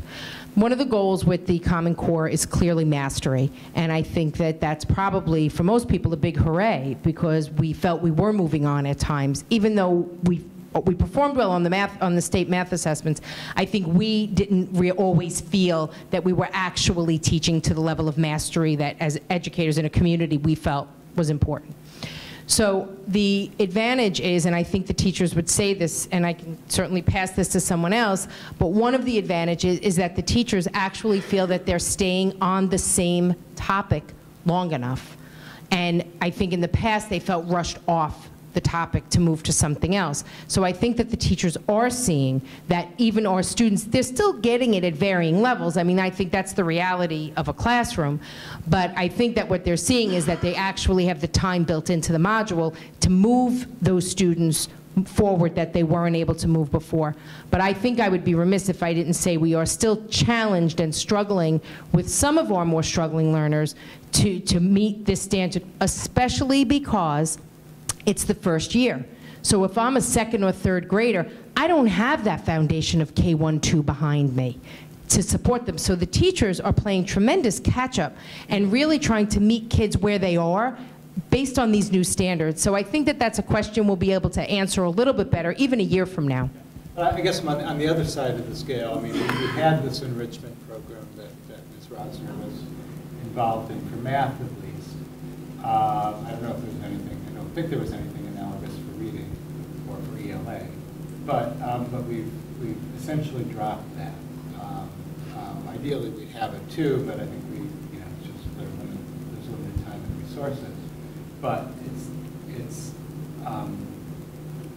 that was brought in when we moved from a system where there were tracks at a much younger age for math, and we went away from that, and parents complained about the fact that their more advanced children were not going to get their needs met.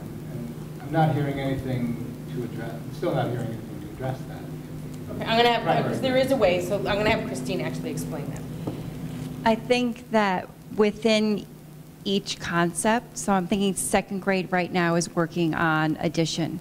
So as Raina just said, you'll see things happening in varying ways, and we have more time to spend on each concept. So if you were to walk into a second grade classroom for addition, I would imagine or hope that some children would be using the actual concrete place value discs to model the addition problem. Some children would be drawing it out in pictures, and some children, even though it's not a standard until third grade to use the standard algorithm for addition, many of the children in the second grade room would be moving towards mastering the standard algorithm. So we're trying to do our concepts in different stages, and so that every child is at the stage that's right for them at that time. I guess this speaks to the general issue of differentiated Correct. instruction and making sure there's support, encouragement for And it's our first time through using the modules, so we're trying to figure it all out. In speaking to the problem sets that the children do, there's a bank of problem sets for each lesson, and they're tiered. So we earmark certain problems for each child to do, knowing that the ones towards the end of the problem set are the more challenging ones. So not everyone has to do every problem on the problem set. The children who are ready for the more difficult one should be directed to start with number 5. Maybe they don't need to do the first 4. Do you think that that's working for the kids to do it that way? I do believe it is. That's my opinion. The only thing I was going to add is if you can recall some of the slides where it had the anchor standard, you know, the thing that we want students to be able to see, to be able to know and be able to do by the end, by graduation. And then you saw how it builds from year to year. I think that one of the advantages to the Common Core is that those are much more tightly aligned now. And if you think of those as a staircase, if there is a student who's struggling in second grade or third grade, the teacher can very easily look at what was that came before, and what gap might they be experiencing so that they can fill that gap. And similarly for students who already have mastered that standard, they can easily look to what's that next step so that they can be still working in the way that Christine said. And does that go also for ELA? Are there different levels? You actually meant ELA, didn't you, Randy? Is this what, did you mean this slide? Well, we had a slide in both, I think, where we looked at, no, I was actually looking at the, how the standard builds over the years. So that we, in ELA, there was an example, and in math, there was an example of one standard and what the expectations were from grade level to grade level. And that's really helpful for teachers because that's more tightly aligned than the 2005 New York State standards were. Sorry, in ELA, is every member of the grade reading the same text, or are they choosing text, or are they all reading, are there different sets of text for different? In our balanced literacy model, the students are really reading within the same genre, but they're reading texts that are at that just right level that I described for them. And so that's another way of differentiating, but they're still focusing on that particular standard within that level of book that they're reading. A couple more questions. Where are we on textbooks, curriculum, support for this? I mean, that's still, is it really still a work in progress? I know that's Let's give that back to Rena. Hot mic. Yeah, it's a work in progress. Yeah, so what's going to happen? I feel like that's a whole other presentation. Yeah, okay. I think we need to make some decisions, but it really is. I mean, I think there's a lot of layers to it, so I don't know that we could talk about it here. We'd really have to unpack it, and we need to see. I think we need to decide and measure our success with the math modules. I shouldn't say lots. Many school districts are using the math modules. Is it that the publishers simply haven't caught up to this yet? Well, initially that was our issue. Initially it was clearly why we were not ready to make a commitment. They have not caught up, and I'm still not 100% sure that everyone is caught up. And not that I think we teach, to the New York State assessment, but here New York State created these materials. They are Common Core aligned, and they seem to be effective in many ways. So now we almost need to do, well, what isn't working about this? What is working? What else is out there? And I think by next year, there probably will be some programs that have caught up, but I would say we did not feel that anything we looked at that point was. I just have, I guess it's more partly a personal reflection and partly a question. But I mean, are we seeing the full picture in this shift from fiction to nonfiction? And I know this is an issue for people, but if we think about the liberal arts experience that a lot of us grew up with, and went to college on, which is, which the traditional approach there is you go to English, you study literature in high school, and you may or may not do more English classes in college, I did, that have literature in it. And from that, and there's a lot of writing, some creative, some not. And through that process, you learn a lot about a lot of things. You don't necessarily spend a lot of time focusing on informational text as text, although you have a science text you read and you have history books you read, etc. Are we missing something, in danger of missing something that our students might need for college preparation, especially those looking to liberal arts colleges, in not focusing as much on literature? No, so that's a misnomer. It's not that we're not focusing as much on literature. So the difference is that we get to the secondary level, and when you'll hear in the upcoming presentation from the middle school as well as from the high school, the reason or where you account for the increase once you get to the secondary level is in the content area, curriculum areas.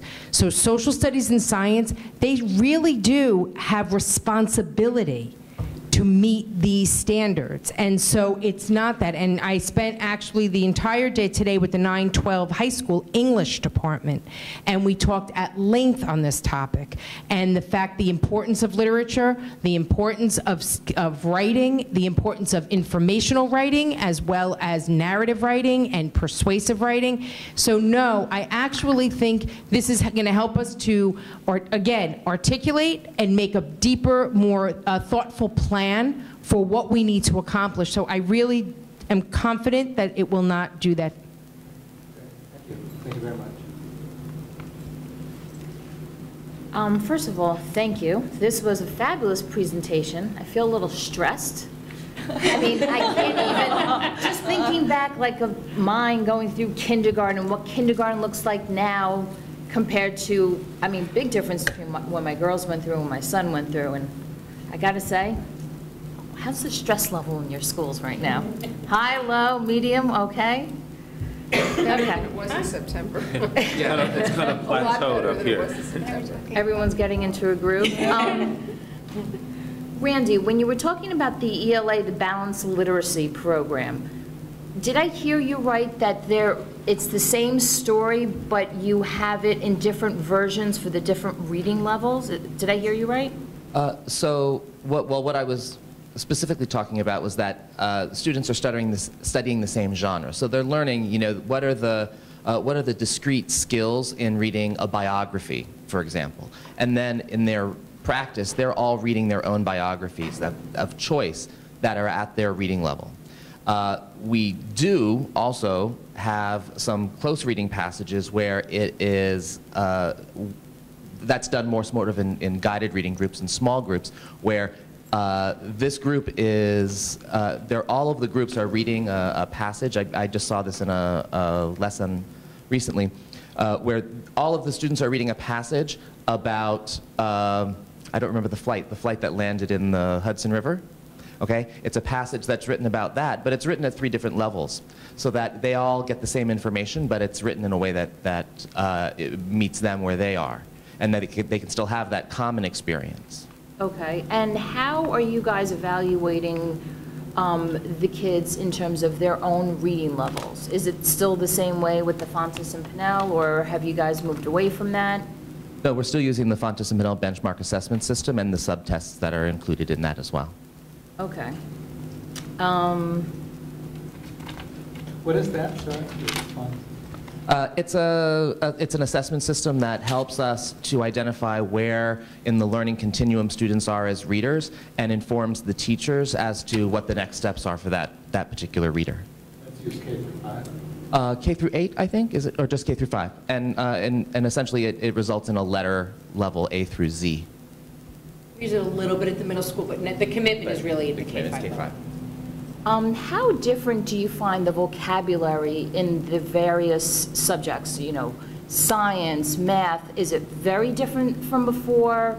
Is it similar in certain subjects? Are you finding that you're having to fill in a lot of gaps because of the vocabulary component? Science hasn't changed. No. I would say, Okay. if for nothing else, I think the teachers are calling attention to the vocabulary and everyone's understanding of it. For instance, in math, we were talking about capacity in one area, and then you could transfer that to someplace else, was the capacity of this room. And we talked about building our collective capacity. So it starts at that beginning level in math. We've also, during lessons too, they talk about, for strategies in math, we talked about different ways you could arrive at the same answer. And the students use the correct vocabulary when they're talking about it.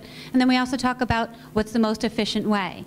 I think also in the informational text reading that the students are doing with research, they're grappling with a lot of common vocabulary, and so the teacher is highlighting that.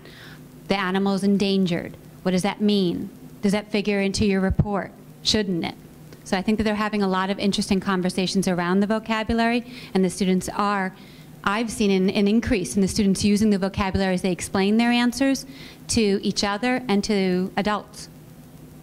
And I would just add to that, I think what we're seeing is that teachers are more and more comfortable naming it what it is. Whereas I think, in the past we'd be like, well, that almost feels like too big a word, like it seemed like not, especially at the primary level. Whereas I think people are becoming more comfortable with, if we call it the same thing in first, second, and that's helpful to kids. So it may feel like a biggish word to a kid, but once you name it and define it and use it, then kids use it too. So I think that's been a shift in thinking. Okay, and then when you were describing your various shifts, you got to text-based answers.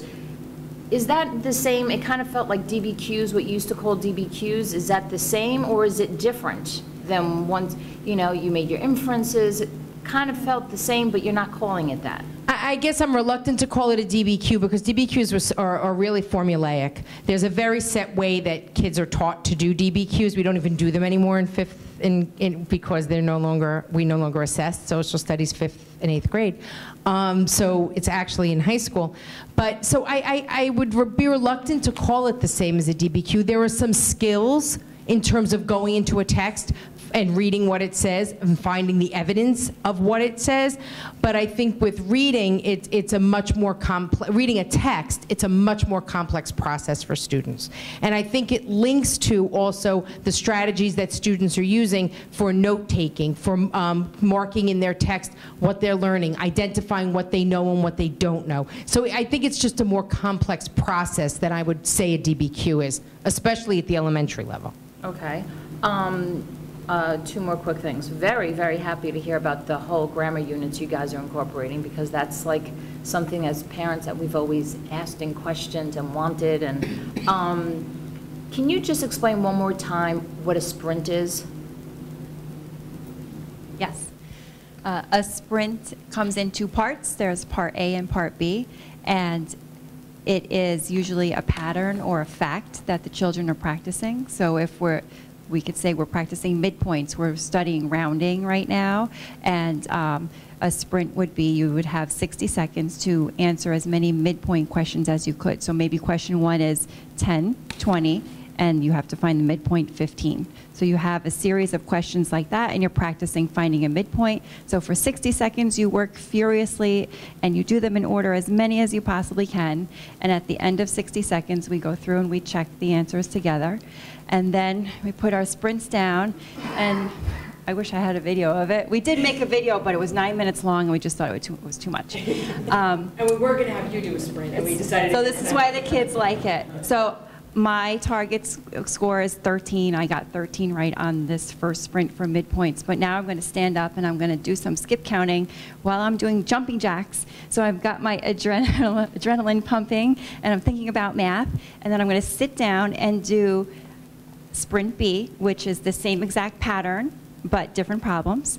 And my goal is that I want to improve and get at least 1 more correct on sprint B.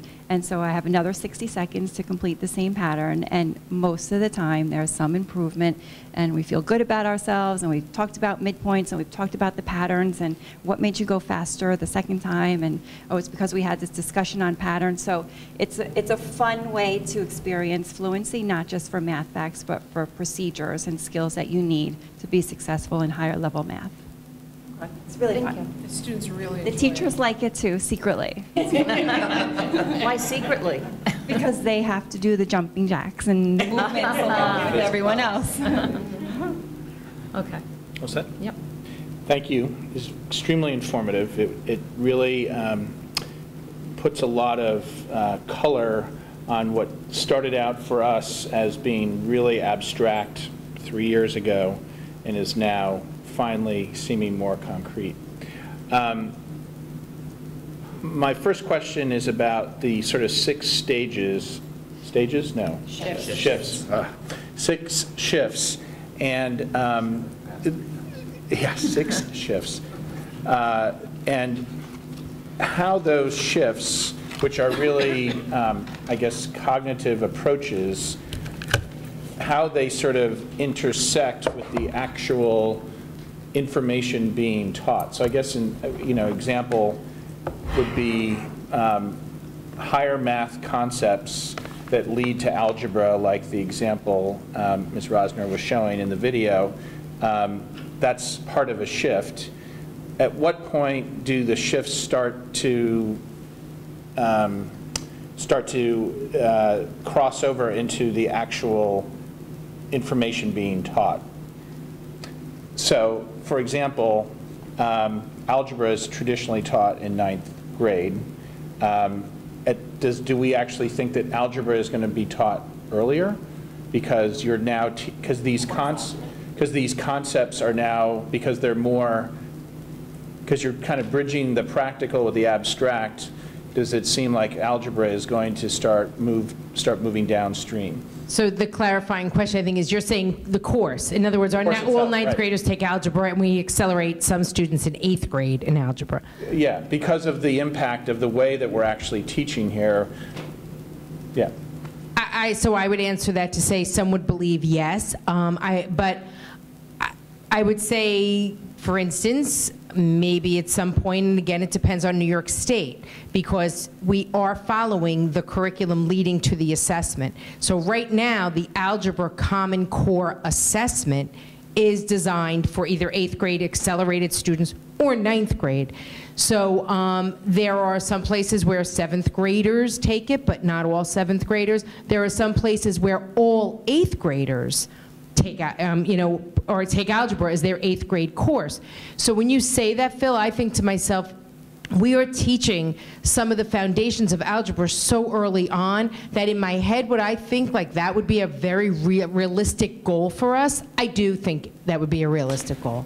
But I would be cautious to say when, and I think we still, again, first year rollout, we have a lot to learn still, so I wouldn't want to say, okay, ready next year. Right. But I would say when we talk about long-term, goals, it seems like we would begin to see more and more students ready. Yeah, I was just thinking of it, this is a possible implication. Absolutely. Right. Did you want to have a follow-up? Yeah, so that, what you're talking about is the possibility of essentially reshifting our algebra instruction one grade level down. Some kids starting in 7th grade and the rest, or most of the rest, doing in 8th grade. Yeah. I guess I'm cautious because there are requirements for high school graduation, and whether a student taking the algebra regents in 8th grade can actually count towards high school graduation is a whole other topic. So I don't want to confuse things here, but I just want you to, it's complicated. There are lots of pieces to it, but yes. That might also open the door for more advanced math for some students in high school. Yes, but I would also point out that the reality is that our students who are getting to BC Calculus, for instance, are probably, if we look, are mostly our students who are accelerated at the earlier grades anyway. So yes, it would open the door for students who are not, but the only thing that you cannot take if you're not in the advanced math early enough is BC Calculus. So again, and let's save this for our high school night, because I think we can talk about this in greater depth. Second question is the pain points that you've witnessed in the professional development side of things. You haven't been that specific, which is fair enough, but I'm wondering if you could give us a little more color around that. Crying teachers? Oh, no, yeah, well, this is just such a huge shift in the way our teachers are being asked to teach. And I guess I'm just wondering, what are the pain points in that process? Are there particular shifts that are especially hard for them to understand and lead with the children? Yeah, I'm just wondering if you could give any examples. I think some of the things that we noticed at the beginning was apprehension on the part of the teachers about whether or not this was going to be too difficult and for the students. And also, I think the biggest apprehension was that students were coming in without the base foundation for it. So I guess from where I stand, I think all of the concerns that people had are now playing out, that we see that the students are fully capable of doing this, but they needed the foundation to get to it. Another thing I think was in terms of the modules, initially the teachers were moving slowly through the modules because there was so much to teach the students.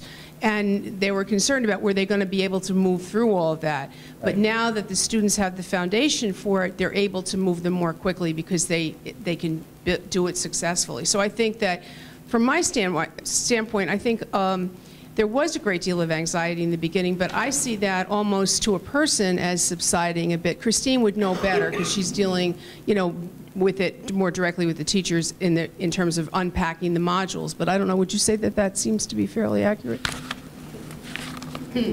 I think in the beginning of the year, we had to spend an incredible amount of time and effort setting up our classroom culture because it's just a completely different way of teaching. And we have 4 different blocks of time. So we have our fluency for about 10-15 minutes, and that's all these fun activities where we're moving around.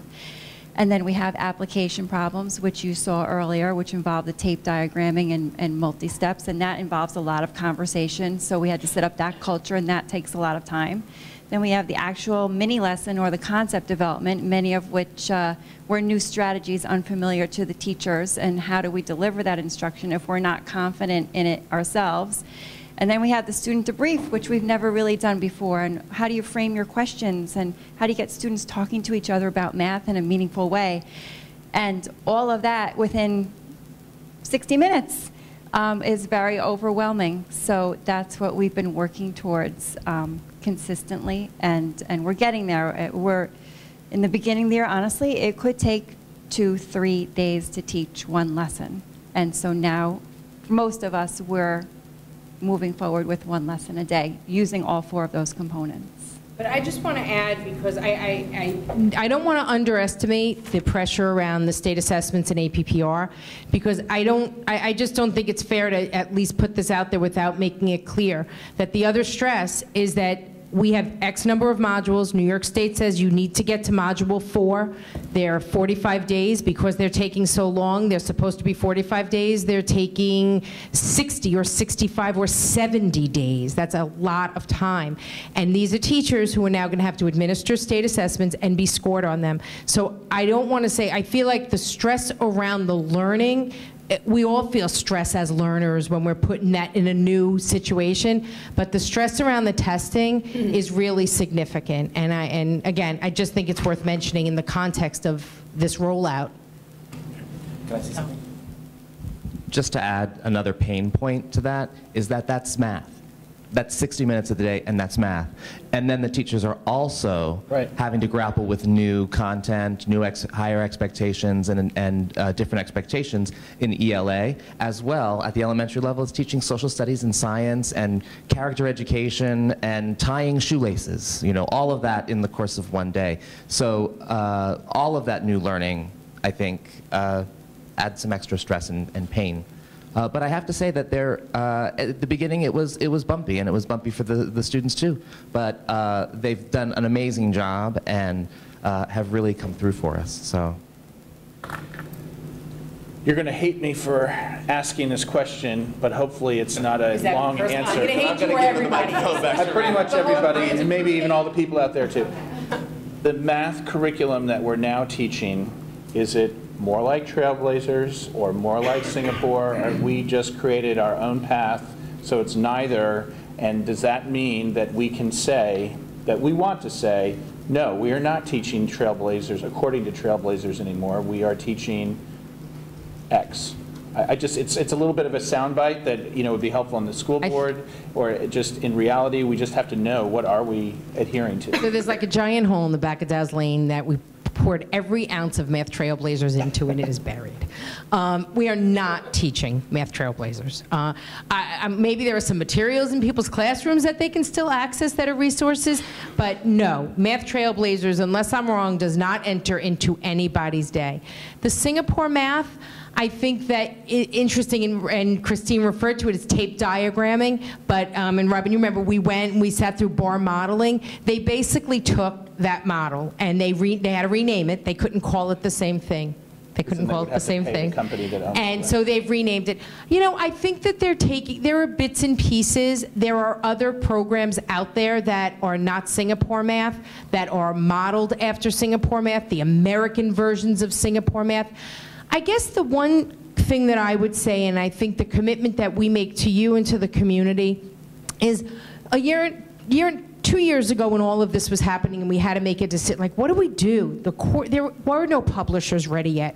And I would sit, and I was at Main Street, and we talked about it and we grappled with it. And basically what I said is, in the end, we're going to have to figure it out, along with everybody else in New York State and in many parts of the country. But here's what I really can guarantee when it comes to math. By the end, by the time we make a decision, whether it's the math modules or another program, every single teacher in our district, classroom teacher K through 5, will be better teachers of math than they were 3 years prior. Their level of understanding, their knowledge, the extent to which they're teaching math is so different that that's really going to be the greatest benefit for us. All of our teachers will have a deep understanding themselves, and it will also then be able to transfer a deep understanding to children. So I think it's significant. I just want to add one thing to that. So segue. Oh, no, but one of the things that I struggled with the most at Trailblazers was the spiraling curriculum. And to me, that was a hallmark of Trailblazers.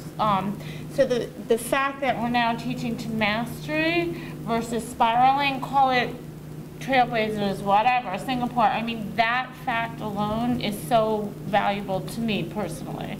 So that's kind of how I describe it when people ask. I'm like, we're now teaching to mastery. And that solves a lot of the Trailblazer issues. So. Cool. Thank you very much again. Okay, and a few questions. Clearly we did K to 5 tonight. I don't know if the link would be 5 to 6 being the jump, or is it more 8 to 9, to algebra, but how is that link going to be affected, or, are you guys working with the teachers in middle school, or the 8th graders working with the 9th graders? Because the kids they're getting are going to have different skills than they did last year or the year before. So how are we dealing with that? So another opportunity to just say how fabulous Christine Rosner is in this position. So we actually had scheduled a meeting with the department chair, which is Ray Serrano, and all of the middle school teachers to talk about math with, David and Joyce. And Christine joined us for that meeting, and it was amazing because Christine actually laid out for them where we are, what we're doing. They were able to ask all kinds of questions, and Christine was able to really help them see the path that we're on. I don't know, do you want to add anything, or? I'm happy to keep going. No, you're good. Okay. So I would say it's actually been great. We also talked about having some of the 6th grade teachers especially come down and do, when we're doing some of the unpacking of math modules, so that they can see the 5th graders, see what the modules look like. Also we really invited them all to come into our classrooms, come and look at what math looks like in 4th and 5th grade, especially for our middle school teachers, so that we are absolutely working toward the transition and what it's going to look like. David and Joyce will also talk about the work they're doing also in the modules 6 through 8. And that would link to? Well, the 9th grade teachers, for algebra teachers, are off and running because this is the first year of the Common Core algebra regions. So their work, they've realigned their curriculum, so the 9th grade teachers are already working in that mode, but we'll continue to do more and more connections and articulation. Just a question on something, Anna, you talked about the slide that said related notes to the implementation of CCLS, Common Core Learning Standards. So 10% added by New York State. What did you mean by 10%? Yeah, I wish I had a visual. So for math, when New York State adopted the Common Core Learning Standards for first grade, they added in time and money. And so that's unique to New York State's mathematics Common Core Learning Standards. So that's a little piece that they added in. So when you look at the Common Core online, it's highlighted in yellow because that's what New York State has added in addition. So there's a little bit more added in by New York State. More involved, more... Or just a standard that they thought was important. They thought New York State felt that first graders should know about time and money, and they put it in. They inserted it. So in some cases, they added it, in some cases, they added something as discrete as time and money. In ELA, they actually added standards 10 and 11, reading widely, which is actually something we had started as a result of our ELA work, where we have kids reading widely at different grade levels. So for instance, in 5th grade, we teach a very extensive fantasy unit. How do you read fantasy? So it's not enough just for kids to pick books from the library on fantasy. What's the difference between reading a fantasy book versus reading a memoir? So reading widely, New York State added, as well as responding to literature. And that's a K-12 standard that was added by New York State. That then gets back to the literature piece that we talked about in terms of keeping it in. Exactly. Okay. Question about the younger kids as they're we talked about the staircase of text complexity and, you know, encouraging to read over their heads. And I guess my question is, how do you marry that with the whole confidence issue of, you know, readers who are new readers and learning readers and improving readers? I think that actually it's addressing that head on, I think, is really validating for kids. It helps them to understand that everybody has something that's hard for them, and that everybody can be stretching to something new, and that they can understand the difference between something that's comfortable for them and something that's stretching. And the fact that I can be using some of the same strategies that you're using, even though we're on different levels in that work that we're doing, I think brings us actually closer together rather than setting us farther apart. And so, and it's amazing how I think that from an adult perspective, we're often thinking about protecting kids and taking care of kids and nurturing them and making sure they feel safe and that they feel good about themselves, when actually they respond really well to the challenge. And they like it when it's hard. And some of the quotes, I think, even illustrated that, is that they seem to be encouraged by that stretching. And I think that that's something that our teachers are starting to feel much more comfortable with as well, is, you know, asking kids to stretch beyond what's right there for them. And there are a few ways to do it, too. Teachers are also using read-aloud opportunities to expose children to higher-level texts that they themselves wouldn't be able to read and decode, but when it's read to them, they can understand it.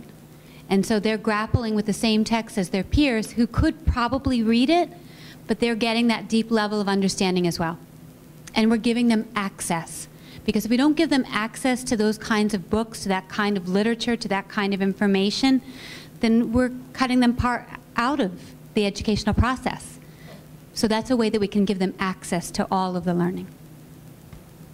And then the next question is a little more budget related, but with all of these changes across all of the, you know, the main curricular subjects, how does that affect our materials and our texts, and what are we looking toward, you know, to the next few years ahead, or can it be digital? What are the thoughts?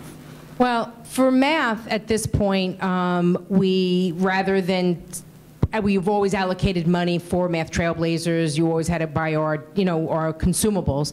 So our dollars and cents just go. Math is somewhat clean. You know, you're going to buy this or you're going to buy that. So I think our greatest investment has really been the professional development. If we think about where our costs have been, it's really been the professional learning that we've required, not so much the materials. For ELA, you know, we continue to build our libraries. We continue to ensure that we have the appropriate texts in our classroom libraries. I'm not so sure that the materials and resources have changed. One of the expenses for us every year, especially in 4th and 5th grade, has been some test prep materials. That continues to exist. So I'm not sure there's been a huge change in materials, just different. Am I forgetting something? The grammar units. Oh, let me. Towards foundational. Yeah, I'm sorry, I should have said that. We are leaning towards, and more to come soon, on actually exploring the implementation of a K-1 foundational program called Foundations. And that is definitely something that we have seen and identified as an area for growth. Having a consistent approach to how we teach those foundational skills, because we don't have that right now. We have really good instruction in each of our classes, but we don't have the level of consistency that we would like to see and that we ultimately believe is really going to support what kids need to do. So I'm going to, Randy, you want to talk about that? What subject? Is it all of them? Like math and ELA? No, Foundations is really about those foundational skills, those sort of decoding and phonics and things like that. And the particular program that Raina is referencing is called Foundations, and it's about 30 minutes of the day where there's explicit instruction and practice in those things to really shore up those pre-reading skills. And because one of the things that we also notice is that we have a lot of students for whom reading comes very naturally. And so, but what this does is it helps them to understand why they're able to do this so naturally, that they can understand patterns, that they can name a digraph, you know, and they can code a word. By looking at it, they can look at it and they can pick it apart. And so, what we've been noticing is that there are students who are quick out of the gate and reading comes very naturally to them, but then they also sort of hit a place where they plateau. And this is something that we think would really help, and it would provide consistency from classroom to classroom and grade to grade, just even in terms of things like the vocabulary and what one teacher calls it and another teacher calls it. So that's one of the reasons why we're looking at something that's one consistent approach. And that might have budgetary implications. And we're also trying to understand our academic intervention and at what level, why our numbers are what they are at the higher levels. So we're trying to assess what students are getting, receiving academic intervention in K1, 2, 3, 4, 5. Who's getting it in middle school? Are they the same students? Are they different students? Are our interventions working? And we strongly believe at this point that some of the issue is that we're not giving the consistent foundation, and therefore we have students who continue to be receiving academic intervention year after year after year, and that's been a tremendous focus for us this year. And I know, Chris, looking at the data at the middle school, we're really trying to understand this and make sure we're putting in, you know, all the research shows early intervention, and we have not had a common early intervention approach in as many years as I'm here. I think early on there was. For my questions, I have to say, as impressive as you guys were, which was very impressive, I have to call out this one quote because I really want to meet the 4th grader who said we have to be metacognitive and reflect upon our thinking. I really want to meet that 4th grader.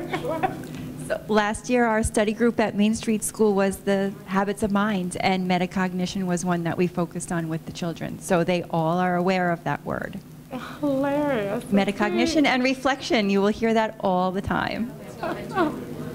And Habits of Mind is beginning at Dow's Lane this week. So when the students get to Main Street School, they will have exposure to that kind of vocabulary, and they'll be able to recognize it in themselves and in others. Right, I think it's great. Yeah. Okay.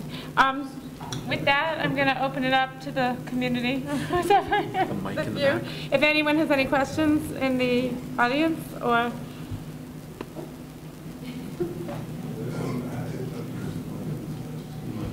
Dave, you could stand up and just say your name and yeah, thanks. My name's David Graber.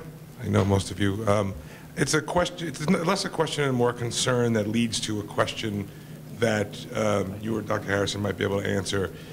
In your wonderful presentation, the concept of pacing came up, and timing, and having to attend to X number of units and modules over a course of time. And I wonder, my concern is with the state having put out a content emphasis as it relates to the state exams in the 3rd, 4th, and 5th grade, but they also put it out in the K1 and 2 piece, and it really helps educators to not concern themselves with the pacing component, so that because the whole premise of the Common Core is to slow down and to say we need to absorb this and really learn this, and so it's almost as if with a new program and rushing through that it becomes counterproductive, which leads to the question. So that's my concern for a number of reasons as a parent, as an educator, you know, in terms of kids processing through these things. And then in terms of the state exam, I wonder, and I guess this is more for you, Chris, is as a district that doesn't rely on the state exams to promote students and to, there's really, unless I'm misinformed, the level of accountability isn't on a student's head for the state exams, right? You do that work at the grade level, right? And so is this, what then power does the state exam have over pacing of curriculum if in fact the state exam isn't something that we rely on here to move students? So I think the word I'm thinking of right now is schizophrenic. So I mean it when I say that. I think we don't and we do. I think we don't ignore it. We don't let it be our most, you know, our at the forefront and the driving force, as I referred to earlier. Unfortunately now New York State has connected it to APPR for teachers. So I think that right now we're in a transitional shift that is creating some schizophrenia for us. We don't want to ignore it. We do a presentation every year and we put ourselves in the middle of a chart and everyone says, well, why does this school do better? Or why don't we? So I think we care and we don't, but I think we're figuring it out. For us, I think what we want to make sure we're ultimately doing though, David, and I think this is the part where we're not so schizophrenic. We want to make sure that we're meeting kids where they are with their needs. So I think what you're hearing tonight is more the unknown. So as much as, you know, New York State's pouring stuff out every single day. But for now, we're in those modules. It's X number of days.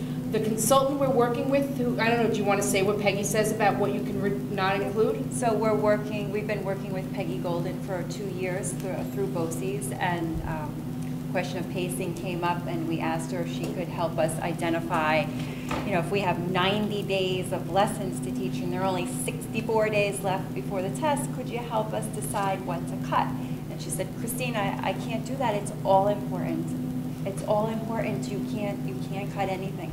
So now I have with Raina and my math point people, we have the emphasis documents and we know 70, 30, 2010, what's going to be on the test, what the most important standards are, and we're trying to go through the modules and pick out those big ideas, and that's what we're going to focus on because we don't want to rush, we don't want to teach tricks, we want the deep understanding, but there is a certain amount of content in reality that needs to be covered before April 30th.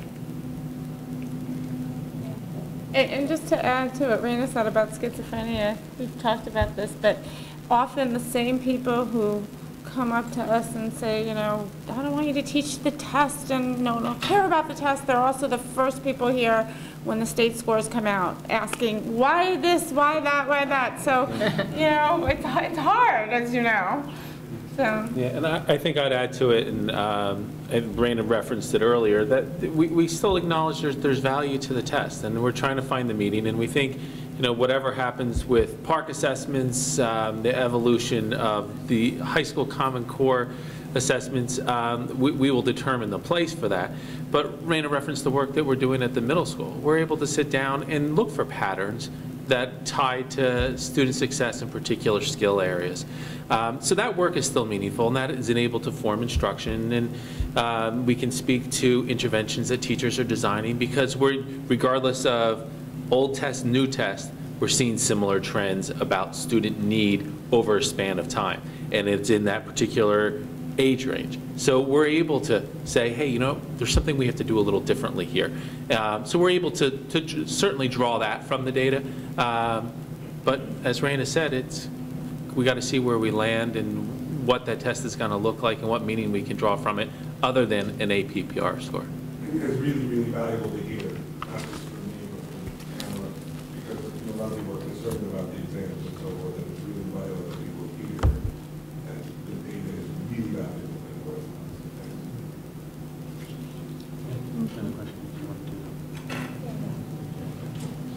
it. Do the rest of the agenda. I'm Michael Hanna from South Buckout. And thank you so much both for the presentation and for the questions. I came having heard some questions from the community, and I think those were addressed here, so I appreciate that. And I just, you know, I'm experiencing a real disconnect as I learn about what's happening here and then read about what's happening elsewhere or talk to friends and educators in other districts and regions. And it's just a different conversation here. And I just think that's perhaps a sign of the success of the transition to the Common Core and to the collaboration and professional development that's happening here. So I really am so happy to be able to observe that. And I'll come back around to a question that was addressed in the presentation and in the questions of the perception of gains and losses. So the idea of enrichment, are we losing enrichment? But are we gaining better math teaching with every teacher on every grade? And I think we're hearing that here, but as probably will become a common refrain from me, is about just continuing to push that out to the community, to the families of these kids in our district, so that they understand just the level, I think, you know, that was asked here, of how much work is going on, because it seems like a lot. I'm not always sure that families understand that work that's occurring. Thanks. Thank you, Michael. Any other questions from the community?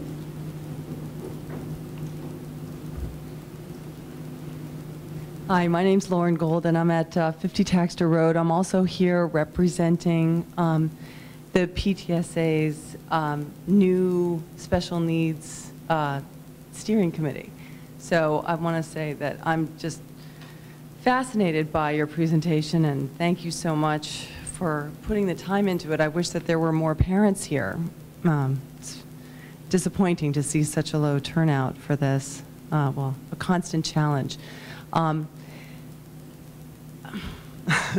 don't know that there's a good answer to this question, but just in representing the committee, I just would like to speak to and hopefully get some feedback around the concern for the special needs kids who are kind of stuck in this transition. And I know that there are different measures that are being put in to kind of deal with the new rollout. You know, I know, for example, that in second grade, there's a group of students who are receiving first grade math curriculum.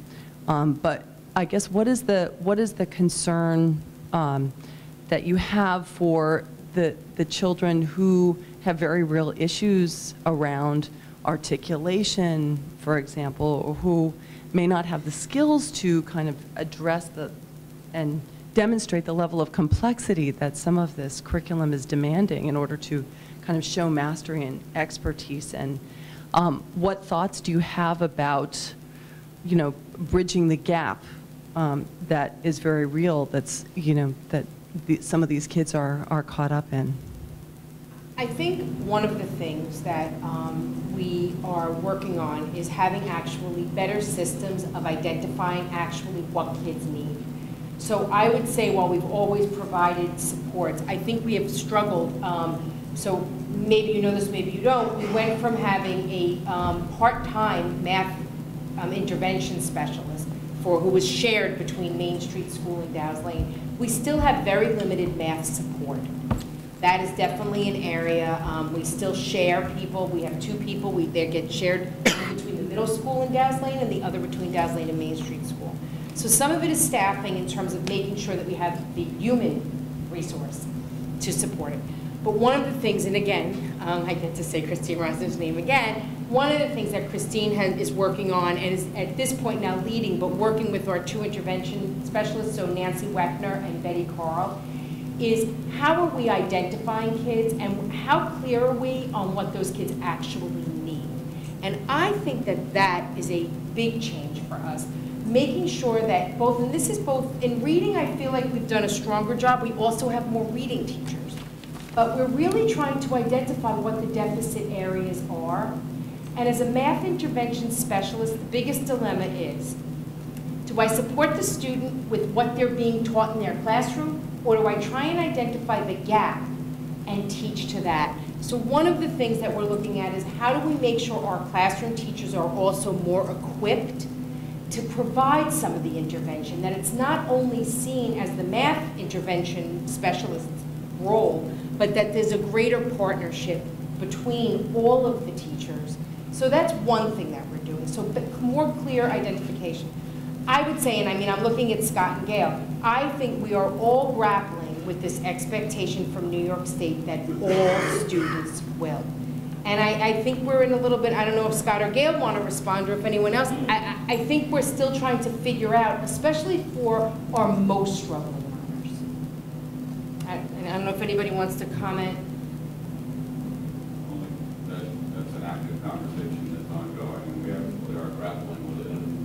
And whereas all of the students struggled in the initial points, so they are most struggling learners, they're going to have a longer period of transition, and we have to usher them through, and we are trying to make some of the accommodations that we alluded to, and others, not just that, but our students with disabilities and just struggling for whatever reason to bridge this gap. I think that's going to become less of an issue over time as we get better at teaching Common Core and kids get that approach from kindergarten all the way through. Right now we're in this transition, particularly difficult. But do know, I mean, it is high on our list. It is in the forefront of every one of our minds, and it is constantly being talked about, worked on, and we are grappling is really a good word for the moment, but it's right there for us. Great, great, thank you. Okay. Yeah. Okay, thank you again so much. You know, Chris and I had talked about maybe taking a 5-minute break since it's really late. We still have a bunch of things to get through, giving everyone a chance to stretch our legs and then kind of power through the rest of the agenda. So we will reconvene in 5 minutes. Thanks. Wow, empty room. Next up for us is the consent agenda. This is where you have to add in and read? Yeah. Well, we'll pull that one out. Okay, pull it out. Yeah. 8.4 that we added. So, that was, yeah, we're going to put it in 8.4. Board of the business, right? Business of the board? 8.4, okay. So the 8.4, okay, so I'm going to pull out 8.4 because I need to read that, so we'll approve that separately. And then on the remainder of the large consent agenda, does anyone have anything they want to pull out or any comments they want to make? I have one, well, it's one question. This relates, this is for Bev, I think. It relates to the tax cert that we're approving, which seems fine. But my question is, where are we, what are we using to pay for our tax certs at this point? Are they budgeted, or is there a fund? Or we have a fund. We have a tax reserve fund. Right. And we had a little bit of funds in there, plus we also have still some of the proceeds from that bond anticipation note that we took out. And that somehow ended up in a fund for tax certs then? That's what it was for, the 3.5 million. Oh, right, yeah. So that's where that money will come from. So can you send around something to say how much we have in there and what it's, you know, is there some way to just get a sense of what the inflows and outflows okay. that fund has been over the last whatever year or so? Okay. Just be nice to know. Sure. And I know we're going to probably have a fuller discussion of tax certs at some point later this year. According to the schedule.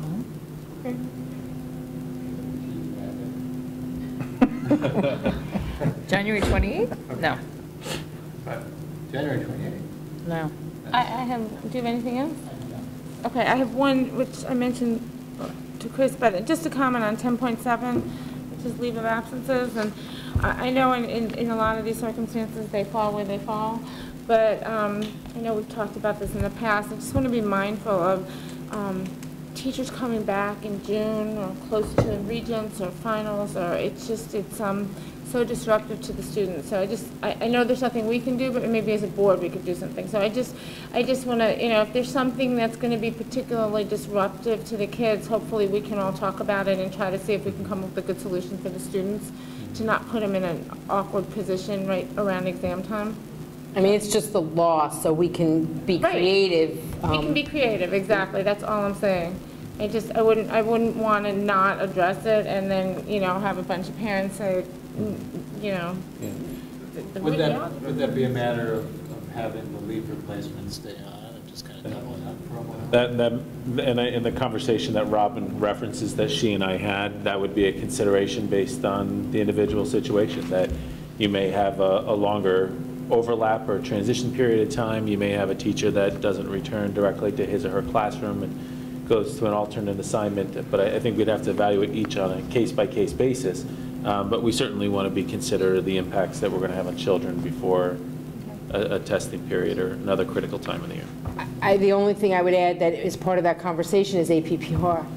So we just need to be careful. In other words, when teachers go on leave, that goes into our system and it's calculated at what point one teacher is accountable for the kids versus the other teacher. So I add that as the word of the night, layer. A layer. Yeah. Question. I had one question before we approve it. The appointment, 10.8, the appointment of the new teacher mentor. Could you just explain that? I guess it's that we're appointing Nadia to be a mentor to the new science teacher. Yes, so we're required. A little bit more money, it doesn't say how much here, but. Because it's contractual based. Yes, it's contractual right. and it's part-time. I'm just wondering what she prorated does. for the number of months. Or what do they do? The mentor? Yeah.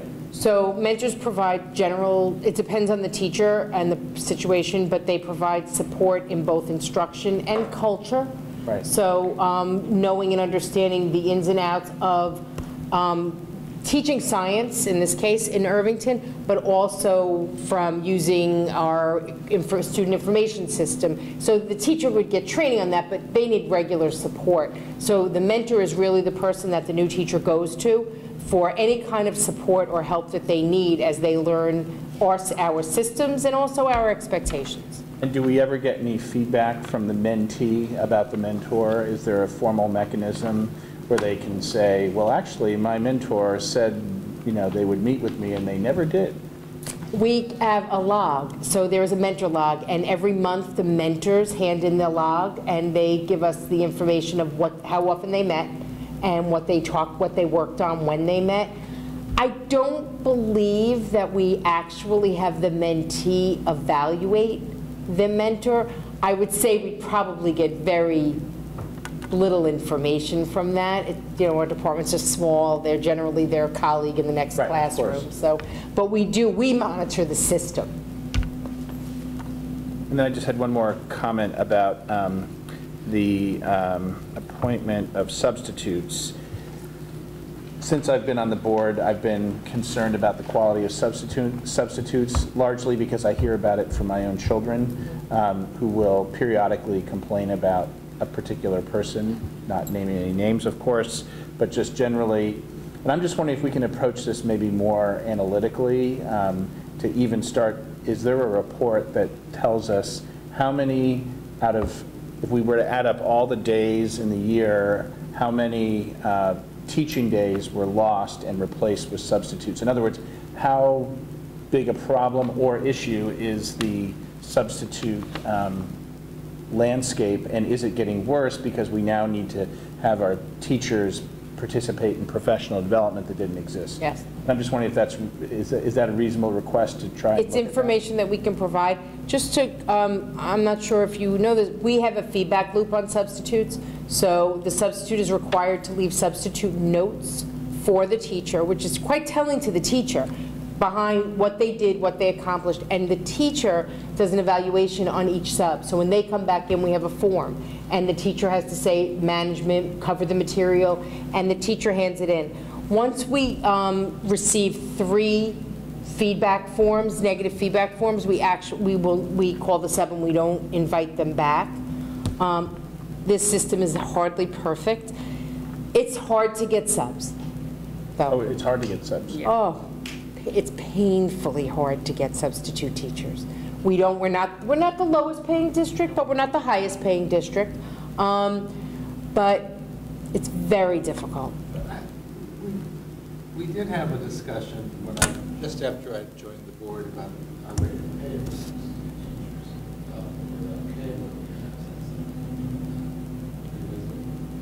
teachers. I believe the analysis was that we were middle of the road. We're right at the average. It's hard to get them.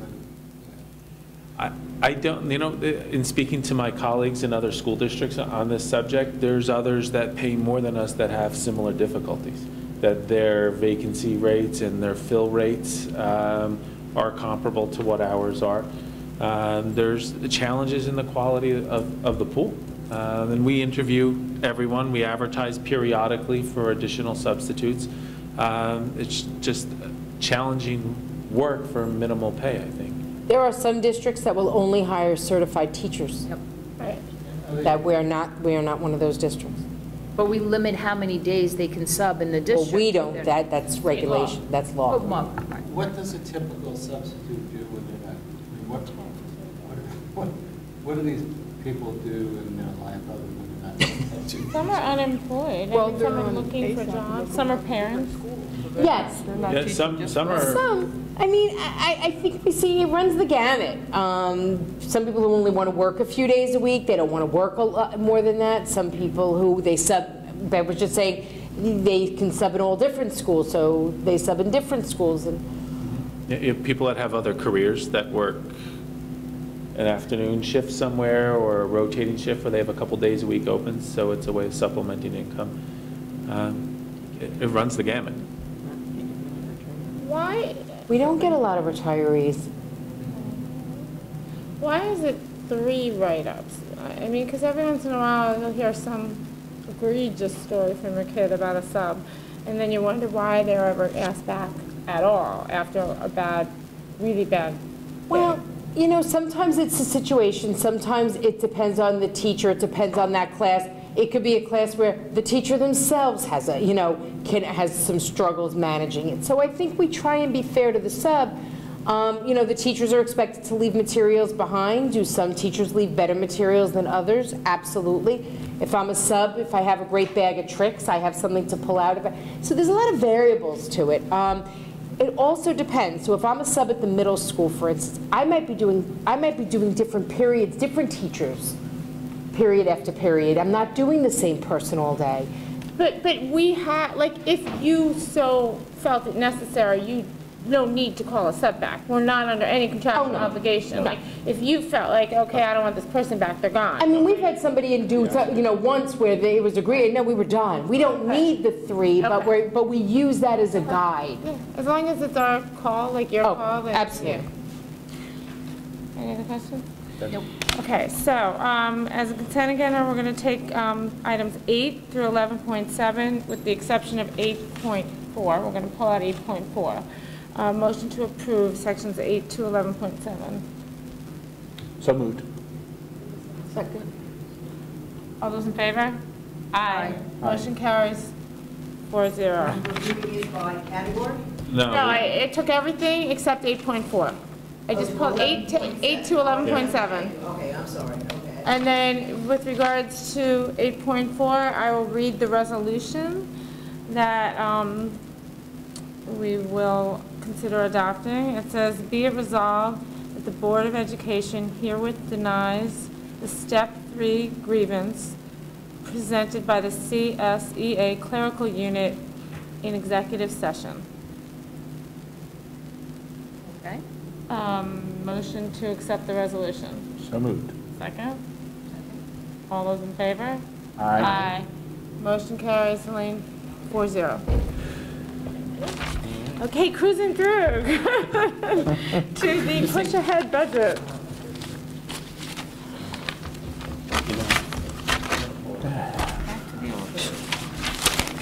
I'm going to sit down. I want to put this here. Oh, I can move this, all right? Is that, of course there's room. I'll make room. I'm going to put this down. I'm going to be able to sit down. I've never seen you know, like Tanya's usually here. Right. She's actually working tonight. She's there? She's at work. Oh, really? Okay, so I hope everybody's rejuvenated. I don't know if I presented to an empty audience in a while, but and with such an important discussion. But with that said, certainly a topic that's critical and something that we have to focus on.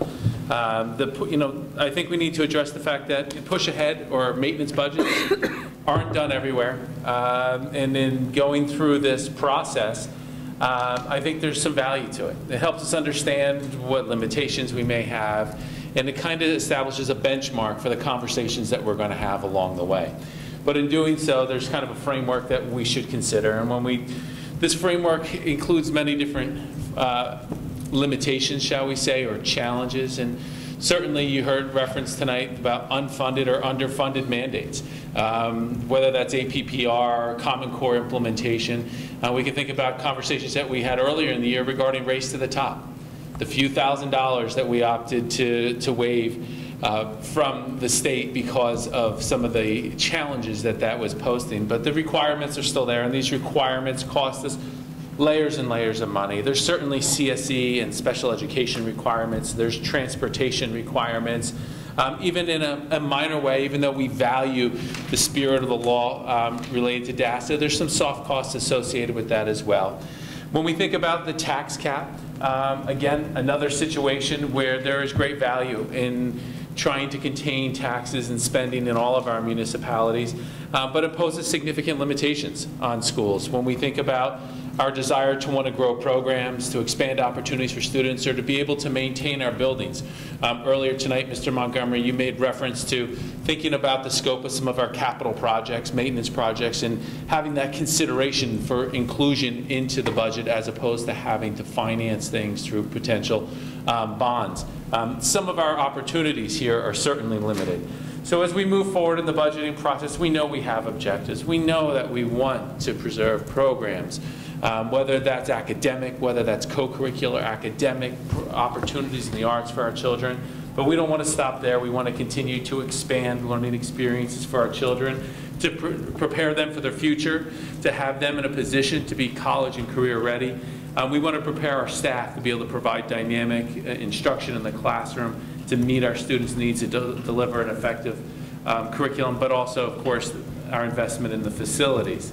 So when we go through this list, what we talked about before, we know there's challenges here.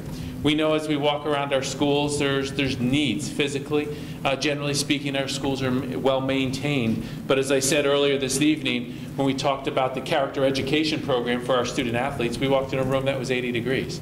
How do we manage that better? Not only from a fiscal standpoint in that there was dollars going out in heat from that room, but to make it a more comfortable learning environment. How do we continue to invest in our staff? Particular initiatives, items that are identified in our district goals, such as technology integration, a desire and a need that we have there, and of course the other areas that I referenced. So in doing so, to begin to understand where that fits into this discussion that we're about to enter into over the next couple of months, we have to understand where our limitations are. We have to start to understand where the impacts on our budget are coming from. Is it items from the state, issues from the state? Is it related to personnel costs? So let's take a little walk and see what that looks like for us. But a couple ground rules, a couple reminders when it comes to any kind of maintenance budget or a push-ahead budget. We have to think that this is certainly known on known indicators now. This is looking at a situation whereby we are using estimates, and these are the best possible estimates. We get guidance from different professional organizations as to where to project our budgets, whether it's health insurance, whether that's the pension fund, whether that is tax cap. That we use those figures until more specific data is available. We certainly look to balance where we're spending our funds. We recognize that we want the world for our kids. We want to continue to grow programs and opportunity, but in doing so, we know we have to be fiscally responsible. We know that we have to find ways to maintain taxes, but at the same time, invest in our schools, invest in our children.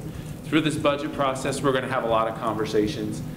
We're going to go through a series of discussions over the next 2 months where you're going to hear administration ask the board questions.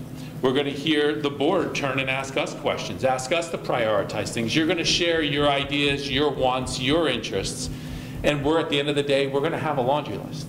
We're going to have initiatives, things that we want for our kids, things that we need for our buildings, and we have to see where that fits into this overall picture. So these numbers are going to change as we go through the next 2 months, but we have to know where we stand and what that looks like. So in this process, we are going to have a component-by-component review. We will provide detailed information, but we want to look a little more conceptually maybe than we have in the past. We're going to have those discussions. We're going to look for recommendations. You're going to hear ours. We will look forward to hearing yours. And that will ultimately end up in the proposed budget that we will hear in March. So with that said, the first look we need to take is at revenue. So when we're talking about revenue, this is everything from local tax dollars. This is looking at where monies are coming from across the district, looking at all of our funds. So in doing so, and I'm looking at an error here, I think, in a 0. Correct? Should be up 50. No? What? I'm just looking at the numbers. So if we're looking at a push-ahead budget, we're looking at where our numbers come from. We're looking at state aid, and we're anticipating a 2% increase in state aid. So what is the variance here? What does that look like to us? When we see a 2% increase in state aid, just over $62,000. You mean the top line? Yes, the top line. No, that's revenue without your taxes. The revenue without the taxes, correct. Yeah. So when we're looking at the overall revenue line, so there's state aid increases, of course. We're looking at the increase in tuition that's paid by other districts. So we have to consider our special education programs, which bring students in. We're anticipating seeing an increase there of $290,000. Additional BOCES classroom rental. As you know, we have a partnership with BOCES for elementary programs, middle school programs, and high school programs. And when we're looking at that rental revenue, at the beginning of this year, and actually some things that Dr. Mosenthal worked out on his way out the door with BOCES, was to rearrange and reorganize some space in our buildings that would be able to provide them with some much needed classroom or office space, which in turn results in some additional revenues for us.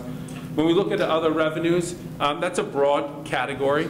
It's a category that does include a number of things. We're looking at tuition, we're looking at Medicaid funds, a variety of different sources. We're looking at sales tax in there. Pilots are a part of that, of course. So when we look at that, we certainly see that there's some positive note that we're seeing some revenues increasing. Of course, the percentage that comes from state aid. Is there that possibility that we're going to see an increase in state aid that's greater than 2%?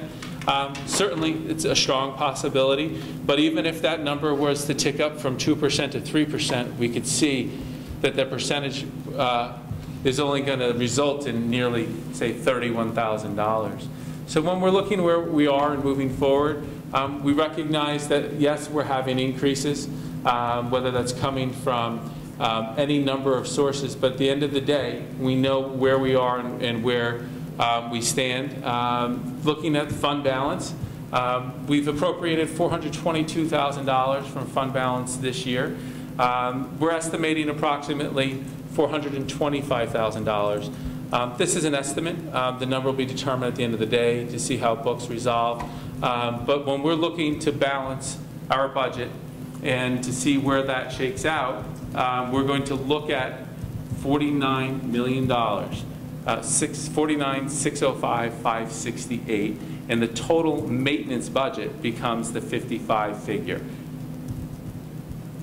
So when we think where this money is being spent, when we think about how our costs are being driven, there's a variety of different things to consider here. So when we look at 13-14 budget, and if we could look at that very top line, that top box, just over $54 million. When we're looking at our anticipated expenses in 14-15, we're seeing that to carry everything forward, so let's think of every teacher, let's think of every academic program, let's think of every extracurricular. If we're to take that and move that forward to next year, and to take into consideration all those other costs, we anticipate that'll cost us nearly $1.8 million, or a total budget-to-budget change of 3.3%.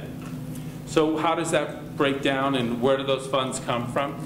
As you can see, a large percentage of that, an increase, a variance of over $810,000, is just coming from salary. Looking at negotiated agreements, contractual agreements that the district holds. And the cost of that salary increase for our employees is just over 3%.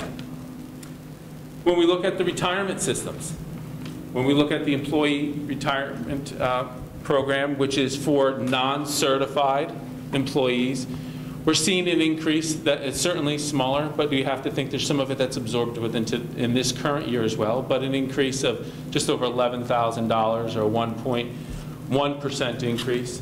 The teacher's retirement pension, which of course it takes up a much larger portion of our budget, we're seeing an increase over $400,000, or nearly a 12% increase. Health insurance certainly remains a challenge for anybody this day. We're anticipating an increase of over $500,000, nearly $550,000, which translates into, again, almost a 12% increase. When we look at all the other codes, which certainly many, many little things that work into here, we're seeing a very minor increase. So when we're looking at utilities, you'll see there's an utility increase, but some other insurances have dropped. We've got to recognize we save money along the way at looking at other programs that we brought in-house rather than servicing outside. But at the end of the day, a couple highlights here. We look at the costs. The costs are tied to our people and tied to the fringe benefits of our staff. We look at the challenges. Certainly, we could say that there's aspects of this that we can't control at this moment, but it may create objectives for us, big picture, to consider and to be strategic in how we approach these areas in the future. But when we look at our liabilities today that we know we must meet next year, we're seeing a budget-to-budget increase of 3.3% and a variance of $1.782 million. So built into this, just a couple highlights, things that we're certainly concerned about. But aside from the salary increases, pension contributions remain a challenge. Pension contributions are something that we don't have the same type of control over that you may think of when we think of salary negotiation. Certainly driven by the state, tied to legislation. No relief in sight. We'll have to wait and see what comes from this. Certainly the new laws that were enacted going back into 2012 will, in long range, provide some relief with requiring employees to contribute more for their retirement benefits, but we're not seeing that benefit today. Health insurance costs continue to escalate. Certainly can think about national health insurance legislation and its impact on local providers. And our utility costs are increasing approximately $13,000. So now that we have a bit of an understanding of revenues, a bit of an understanding of our expenses, we need to think about our tax cap. And at the bottom of the screen, where we end up with respect to our tax cap. And there's a story, I think, that we tell with this slide. And this story starts off going back to last year, and the board and community deciding to move forward to override the tax cap. And in doing so, having the desire to want to preserve programs, but to provide more opportunities for students, but in the back of our minds constantly thinking that by doing so, we're going to raise our tax base and put us in a healthier position to be able to maintain programs for years to come. So when we look at the tax cap, and the tax cap is the amount of money that we're able to raise through the local tax levy from the current school year, which is 13-14, you can see that we raised just over $48 million. When we go into consider the different factors of the tax cap, there's a allowable growth measure. 1.66% is the number we're using at this point in time. It's the number that the state has provided to municipalities. They will provide a similar figure to school districts in the near future, but we've been advised to use that figure for planning our budgets. The tax base that we look at with growth when we're considering options there, that's another number that comes from the state. That figure is very closely aligned with property values. So there will be a number that we'll receive from the state that'll tie in part to property values locally here in Irvington and of course parts of Tarrytown. When we think about the increases in the employee health benefits, retirement benefits, there's an allowance within the tax cap formula where you're able to get credit for percentages of money over the 2% figure, and that provides for another $21,000. Now, one thing that can work against you is that we have less debt at this point in time. We've refinanced bonds, saved us about $130,000 this year, but by the fact of having less debt, it's almost like on tax day for us individually, there's less benefit from it in some degree, but it can work against us in this case, and it works negatively on this calculation for where we end up with our tax cap, and it has a negative impact of just over $82 million. So when we look, yeah, 82,000. Thank you. So that would have been a big problem, Mr. Whitney.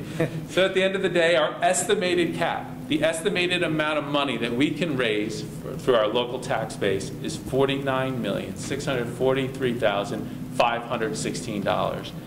That's based on these numbers, though. That's not a final step. That's not a final step. None of this is final. Right. Everything is fluid. Yeah. Right, but the tax cap fluid ties to everything is fluid. Okay. Everything is fluid. So as we make modifications, these numbers this number will flux. If there are numbers that come in higher, if pension costs come in higher, well, you can picture that allowance increasing. If we make staffing changes, there's changes that are tied to this as well. But when considering our projections today, considering that slide that came from the figure that came from the slide on expenses, you can see there's a very close alignment. Our tax cap being $49,643,000, and what the projected maintenance budget for our budget this year would to maintain our programs, $49,605,000. So as of this moment, again, projections, estimates were approximately $38,000 beneath the projected tax cap.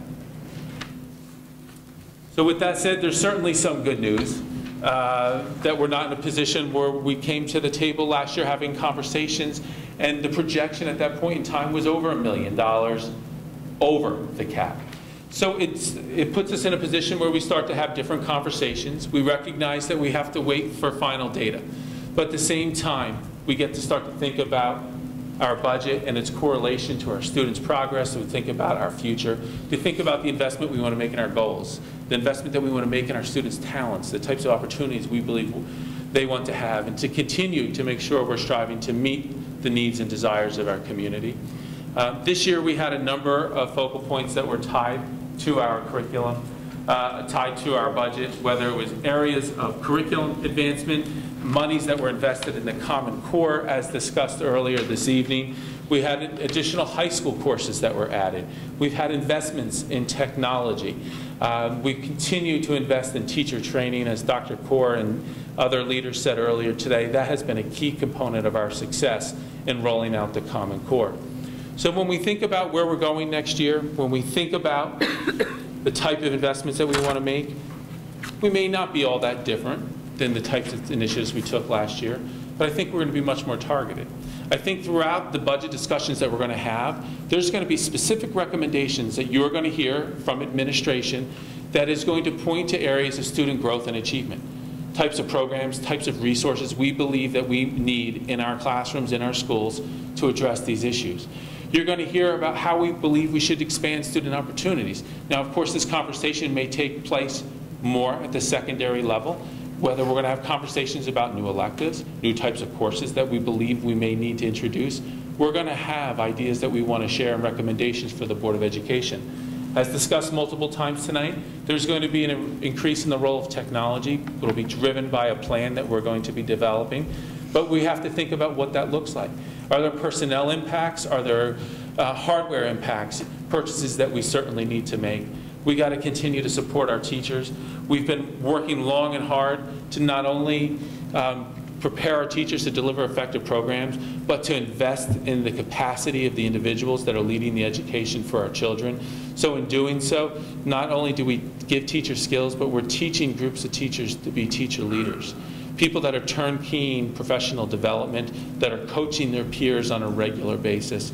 And at the end of the day, this means promoting college and career readiness so that our students leave Irvington well prepared for success, whatever their path may be.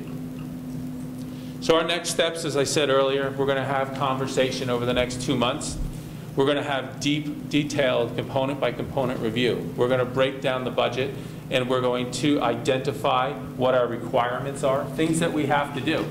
But we're also going to have conversations about areas that we want to grow. We may want to reconsider how we deliver services. You'll hear our thinking, we want to hear yours. If there's opportunities to do things differently, to increase efficiency, we certainly want to do that. If there's opportunities to do some things in a way that save money, we want to do that. But an important part of this process is public engagement.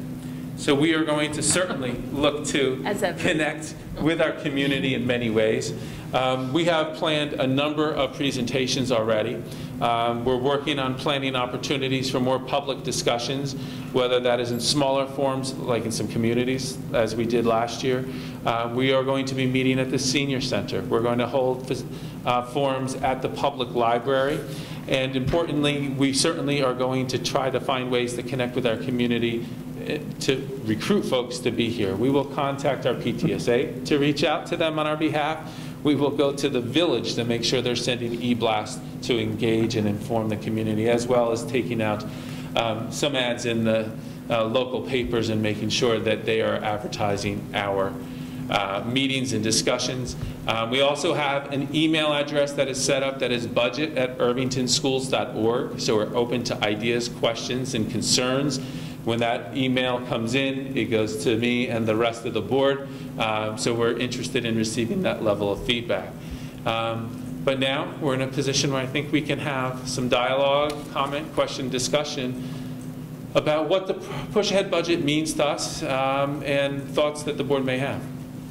Before I open it to the board, I just want to clarify that the slide on the revenue, because I'm confused. There's a typo somewhere, and I just want to get it sorted out.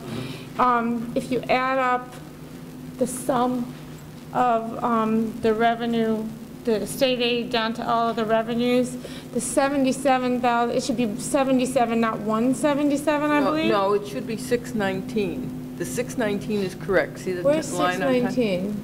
Okay, so, but then the 619, but then look at the line that says, so you're saying the difference between 1635 and 1712, it's actually not 177, it's 77. It should. So then there's another 100,000 that's unaccounted for. It should have been 5822. See on the top there? The top line? Yeah. 5822. The 5822 is right. So the bottom line. Right, so we're missing, so that should. but the sum of the ones on the right. Right, so that should be 519, not so 619. No, it should be 1,812,000. 1,812,000. Oh, that's where the extra 100,000 Yeah, is. 1,812,000, and then And what is that 5,812,000? 100,000? It was a typo. It was a typo? Okay. Typo.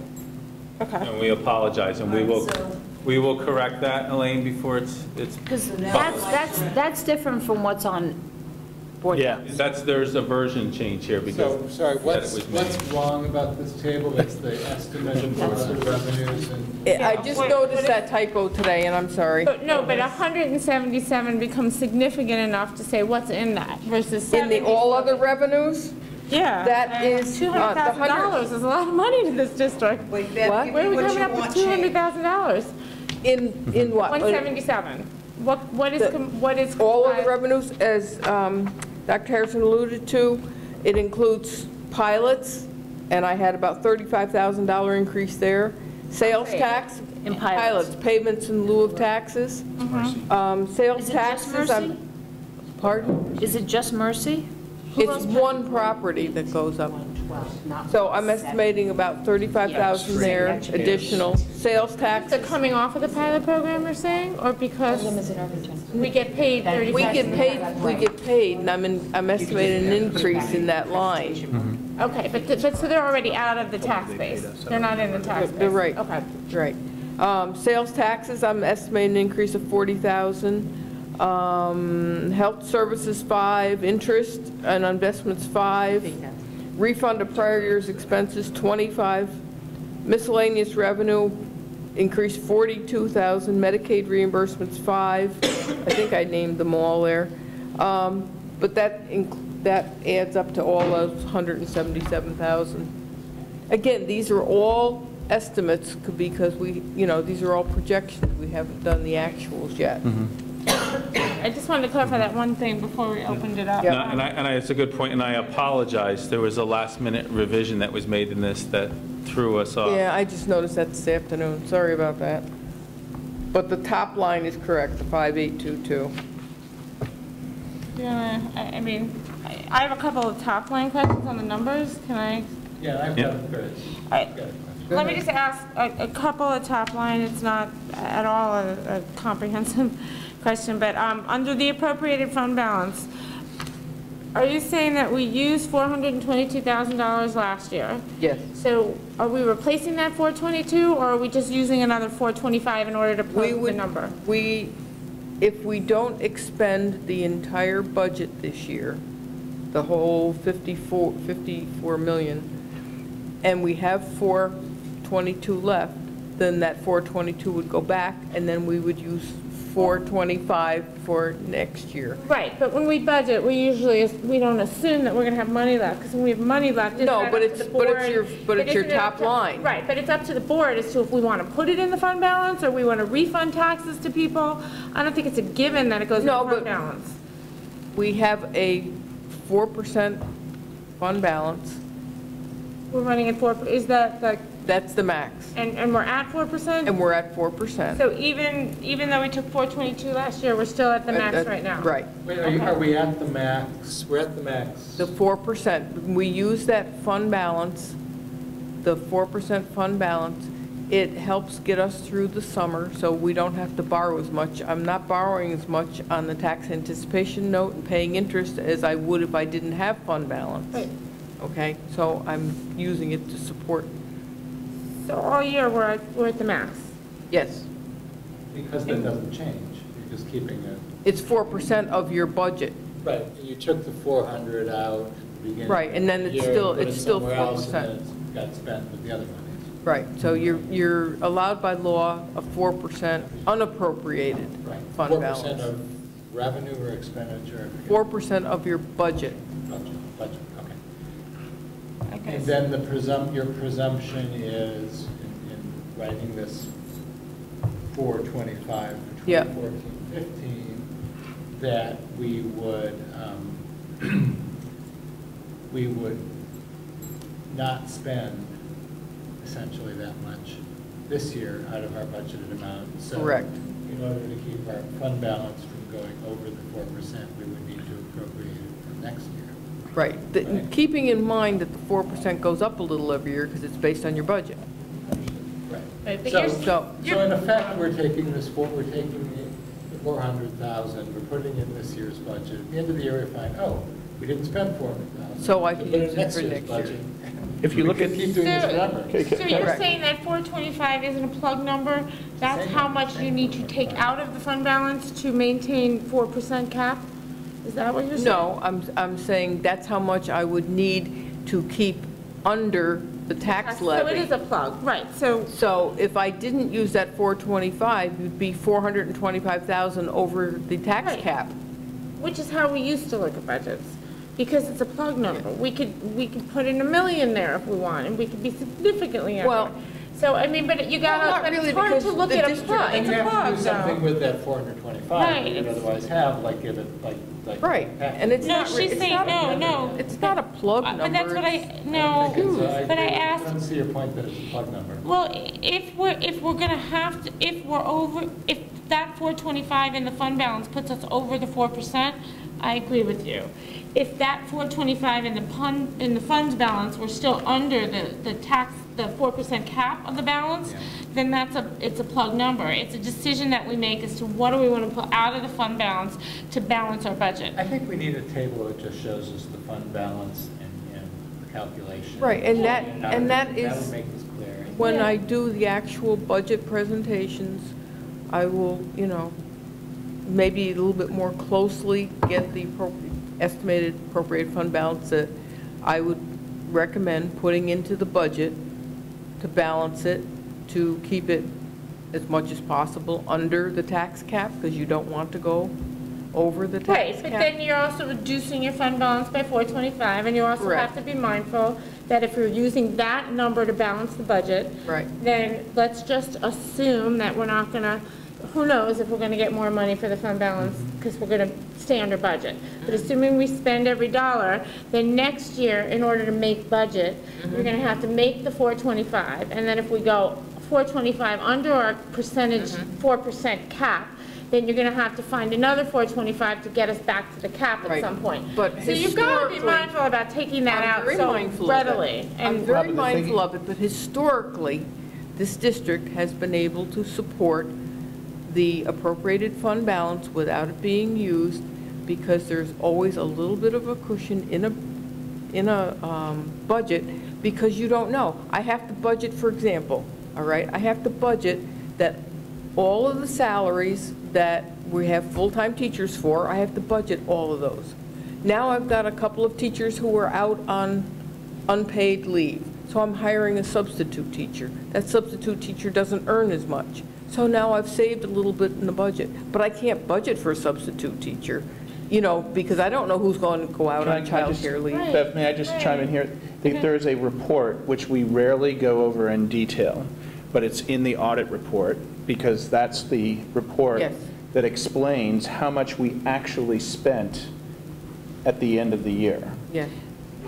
And you would be surprised how much money is left over, because we're not able to, right, I'm just saying generally. No, I wouldn't be surprised. but- I know how much but- is left over, it but I could guess be- it's conservative budgeting versus, it's conservative budgeting versus liberal budgeting, because you never want to be in a, since you That's can't right. go over budget. Being You can't. wrong, We're not a private company. being wrong in the other direction is a Right. lot worse. It's not an option for Right, us, that's basically. correct. It's not like we're a private company and we could say to our shareholders, gee, we're sorry, we didn't make budget. We don't have that option. Is that true that we can't go over budget? That's Yeah. correct. Right. Yes, that's Right. correct. You What's have the to point go to of having a vote, fund for- balance? you have to go to vote. If you go over budget, you have to go to vote, What and do then we- they often vote at the board. What do we use the fund The balance? fund balance could be, you can go over budget if it's reappropriated for a specific purpose. So for example, if you had a sudden influx of students and you had to hire a teacher and set up a whole new classroom mid-year, that's a legitimate purpose, and you could reappropriate your budget to account for those expenditures. And therefore, then you are allowed to go over budget for that. You have to have an offsetting revenue. If we received additional state aid, you could reappropriate your budget for that amount, as long as you have an offsetting revenue. But you can't just go into the fund balance. Correct, you I'm just can't, not sure what, I guess it's leading to the question, what is the fund balance there for? as I said, you can't just go in, the board has to approve reappropriating the budget in order to use that fund balance. Oh, okay, but the board can do that? Yes. Okay, so I guess I'm not quite sure I understand what the problem is. Well, the problem is if you use your fund balance to balance your budget, to plug a number. And at the end of the, and Bev's saying, well, we can do that because I know I'm going to have leftover money at the end of the year. And I'm saying that's not generally how you do a budget. You do a budget, and then the board kind of decides, what do we want to do? How much of the fund balance do we want to use to make the budget? So in other words, when I would look at this, to me, and I just look at it differently maybe, but when I would look at this budget, I probably would have budgeted without the 425, unless we're over the 4% tax, the 4% government rate. If we're over the 4%, then I would take out whatever puts us over and put that in our budget. See, but if you took that 425 out of here, then you're over the tax cap by 425,000, or But minus that's what I need to 30-some know. thousand. That's what I need to know. Exactly. That's exactly what I need to know. So then as a board, we can make a decision as to, do we want to plug more? I mean, you could put in $1 million from, I don't know what the fund balance is right now, but you could put the whole thing in, and you could save the community tons of money. It just wouldn't be wise budgeting. No, because then the next year you have zero. Exactly. But then the question is, but at some point, when you want to be close to a fully funded balance, or at some point you figure, if you need $425,000 to stay under the tax cap, the next year, you're going to need that same 425 because your expenses are going to push forward. Right. So you can't just keep borrowing out of the fund balance to make your budget. You've got to be mindful of the fact that if you're not making your budget out of operating revenue and expenses, Robin, she's not borrowing out of the fund balance. The fund balance remains the same because there's always some money left over, and that's what that is accounting. And she's replenishing it. Right, and it's still at the 4%. In fact, last year there was a little bit over the 4. I said, is that, are you And I saying put it's $425,000 more than our? Correct. There's actually been more in past say years. that. They paid off Paid some tax certs. Exactly. Well, we usually do, right. But I'm just saying, as a budgeting thing, it's, okay, Well, except you could put in $1 million if you want there and come in and say our push ahead is going to be But then way you would under take budget. more money, but then you would go under the 4%. But the 425 is arbitrary until we kind of see where we're at from a detailed perspective. The whole push-ahead budget's arbitrary. Every line in that budget is arbitrary because nothing is set yet. It's just a push-ahead. Right, so if, and again, if you're saying to me, and I guess We've been doing this for years, since I've been on the board. Raleigh's the first one who started dipping into the fund balance. We were very careful about going into the fund balance. Excuse me. When Jim Reese was here. 250,000, we would make it, we as a board would decide how much we wanted to use the fund balance to make our budget work, however. It's semantics. What she did was, they presented a budget without the appropriated, using the fund balance, and then they would add it in later. It's just semantics from her point of view, that's all. So she would show a balance, a budget without the 425, and say, we are this much over, okay, now how are we going to fix this? Let's use the fund balance. It's just semantics. Do we want to use the fund right. balance? Okay, as opposed to it's now wrapped in there already. All right, but now there's one additional step from prior times, and that is calculating the tax cap. Right. And then everybody now wants to know, how much are you going to be over the tax cap? If I didn't put that figure in there, I would be coming back and saying, you're now 400,000 over tax cap with zero fund balance. Right, but Please, let me just say one thing.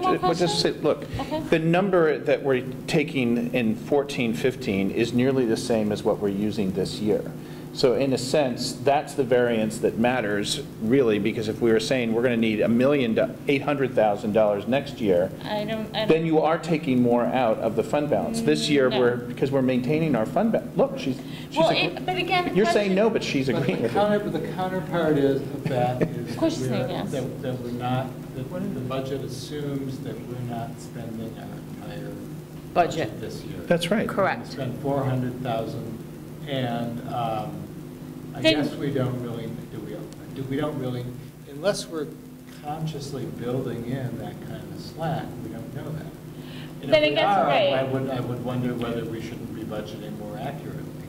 Right. I guess then, from what you're saying, then what I would need to see, what I would want to see, is I'd want to see your estimation for how much under budget we are this year when you look at actuals. That will be presented during each segment of the budget. Okay, and then you'll sum that for me, and then I'll see if this is what, in fact, you're saying. And then the other piece to it would also be, you know, I want to see where our fund balance is at today, what the 4% of the budget is, which is our cap, and then by using whatever number we end up using, where does that put us on the fund balance? And then I think we can have this discussion. But I think until I get those numbers, it's, I mean, call it what you want. It's kind of an arbitrary number to me right now. We'll be all drilling, I guess what I think that we'll be drilling down on this over the next couple of months.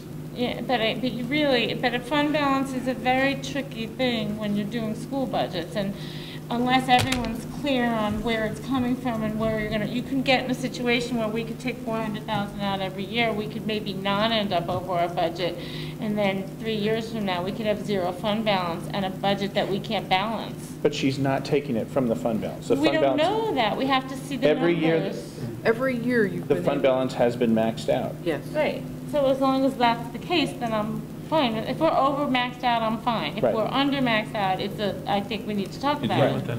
That's all I'm saying. Yeah. And I just want to see the We're committing numbers. ourselves to taking 400,000. I can write it, I'll do it. We're believing that we'll be able to do that easily because we'll be replenishing underspending it. by 400,000. But we don't know that for a fact, so it could be that the fund balance will. It's also possible we'll underspend by more than 400,000, and we'll have an extra fund balance. The audit report that compares what we actually spent last year to budget is the number that we don't really talk about. It's just not common practice, I guess, but it clearly will show that there is a substantial amount of money left over at the end of the year. And I don't remember the number, so I'm not going to quote it. And But historically, Then why didn't we as a board have a discussion as to, well, this is a board, it's not a given that you put it in the fund balance. It's a board decision as to, do you want it in the fund balance, or do you want to refund it, or how do you want to split it? I don't remember let me having get you this some conversation. information and we can have this Right. discussion And later. I want to say from my position, it wasn't coming in with an executive decision in how we are looking to apply fund balance, but only to pick up the methodology that was here when I arrived. And understanding the conversation that has gone on around the table now, I think we're saying the same thing. It's just a matter of where you move a number.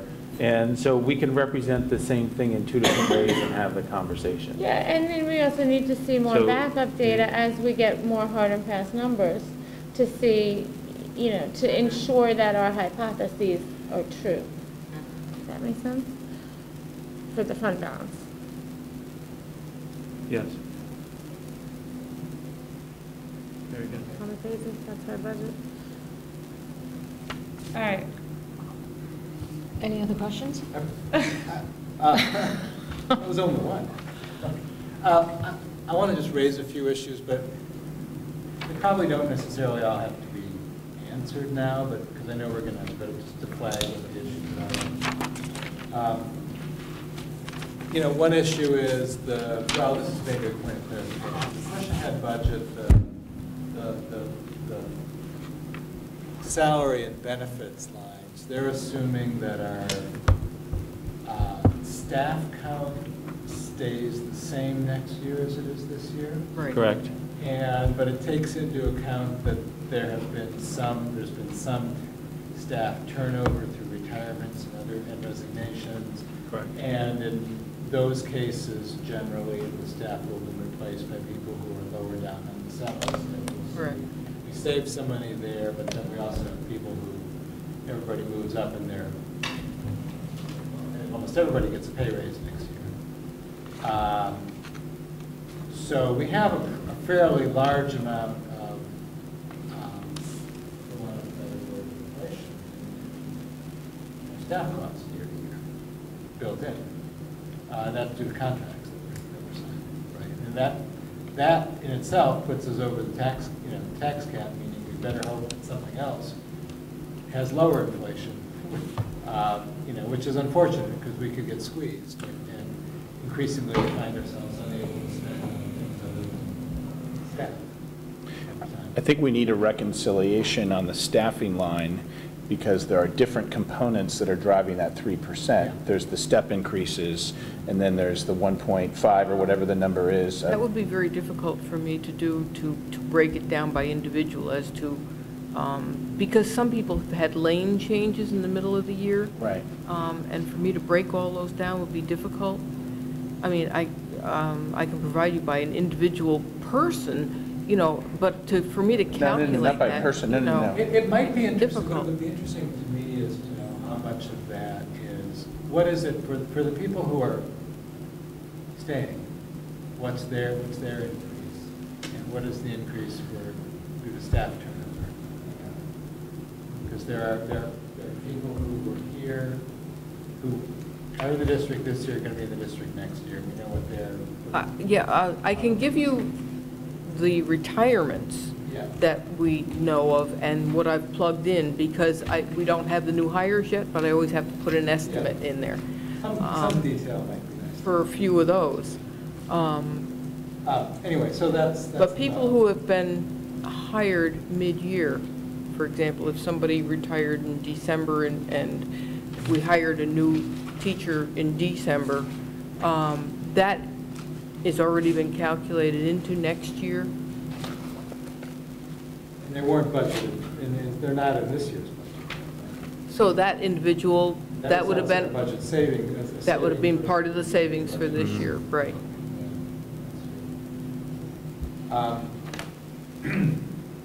Just to raise an issue. Our enrollment is, we're graduating a fairly large class in high school this year, one of the largest in the district. I would say it's not one of the larger. It's. Is it? Which year? What grade? 149 by the last number. 149 is up there. 150. Second largest class on the list. 179 was my largest graduating middle school class. Wow. 6 years ago, 7 years. Yeah. 79. 179. We graduated from Irvington Middle School. When was that? 8th grade. So it must have been in 2005, maybe. So that would have been. But John, why don't you finish your point? You were using that to make a point, right? Yeah, anyway, on the table I have the largest number of students is in 10th grade, the second largest is in 12th grade. Third largest is in first grade. So, but anyway, likely our total enrollment's going down next year, a little bit at least. And I guess my question is, what does that do to our staffing needs, if anything? You know, if we're going to get rid of 149 students and bring in 120, in kindergarten we're down 30 students. So we're actually working on some projections, and we follow trends, and we'll look at the other data that we have. But so when you go and you think about the largest class, one of the largest classes graduating from the high school, so let's go and look in advance. You picture the 12th grade leaving, you look at the 8th grade coming in. When you look at a difference of 14 students across the high school, we don't see, that doesn't translate into personnel because they're scattered among how many sections and classrooms. So we go and then down and do the same at the middle school, where we have a class of 135 leaving, being replaced by a class of 131. Estimates. I know. So maybe so the real question is going to be what happens with our kindergarten. Right. So there's the prospect of a reduction or a reduced, fewer sections being needed at Dow's Lane. Yeah.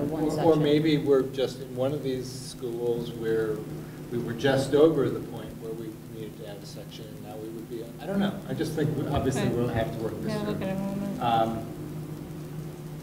You know, hopefully we'll talk more later this year on tax certs, and we'll get there.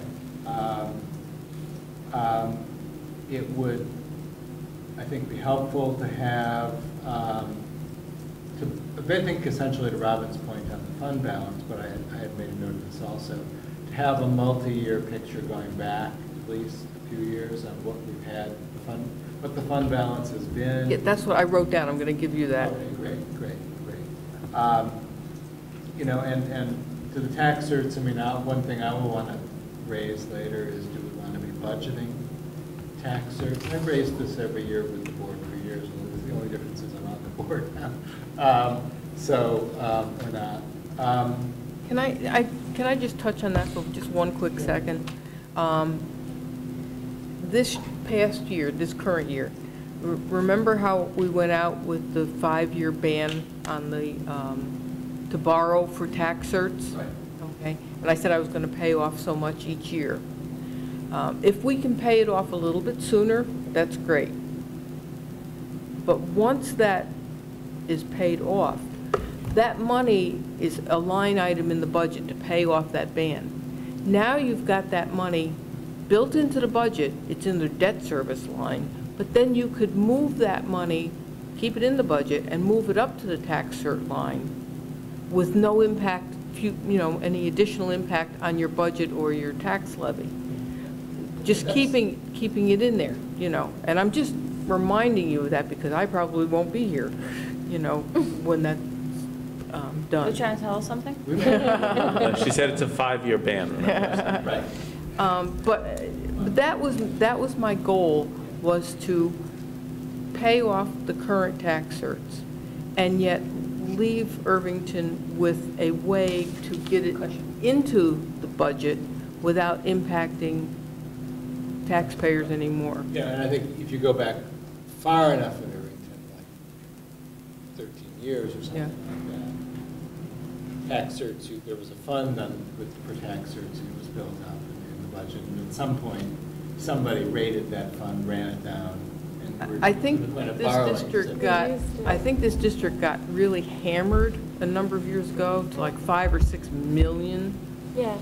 In tax certs, and I think that's what drained it, and then they had to borrow because there was not enough. The town of Greenberg is talking seriously about reassessment, and I'm wondering what that, it would be nice to get some intelligence from Greenberg as to what their schedule really is. That shouldn't affect. It won't affect the tax base at all. It'll just reallocate it. Yeah, but it go might up mean or that down. people are going to, there'll be fewer tax certs then. It would have a, it would Theoretically, help that's the right. tax cert situation, but I don't think it would impact this district for probably 3 or 4 years. The big problem with the tax certs is also the commercials, generally the ones that file. So if you do a reassessment, I don't know if they were going to do a commercial reassessment or just a residential. I believe it goes all the way across Everything? the board. But I think they were doing certain areas because they couldn't budget, Greenberg couldn't budget the full reassessment in 1 year, I don't think. But Yeah, the right. current situation with tax certs is that I remember the last time I asked you said there was nothing in the pipeline that was alarming the way you could see it last year. Correct. Yeah, we haven't been hit with any more huge one, knock on wood. I know. So that just- Why is the tuition line going up? Is that? Because we're Receiving additional students additional from out of the special ed district. students. For example, in our middle school explorations program, we have a student from Hastings that is on the roll, so we charge And are tuition. there not commensurate increases in cost for those, along with the tuition? We're not increasing class No. size, they're just kind of incorporated into the. So there really is essentially an economies of scale that we're benefiting. And there's no associated cost with that? It's just $300,000 of revenue in our existing infrastructure? We've confirmed that with staff? Well, the 90,000. 290,000, 290,000. And no cost? Well, it would be on, if there was additional cost, it would be included in Scott Palermo's budget. If he had to hire a one-on-one aid, then it would be billed back to that district. But we bill back. If a child comes in and requires additional, we bill it back to that district. Right. Yeah, but there are some things that end up, costing off. I guess it's in Material purchases. How many Yeah. more students are we talking about? I don't have that off the top of my No, head. it's only a few That will be in Probably, CPS's I'd say presentation roughly when 60, they 70 for each kid, so it looks like 3 to 4 kids maybe. It's only a few students. About.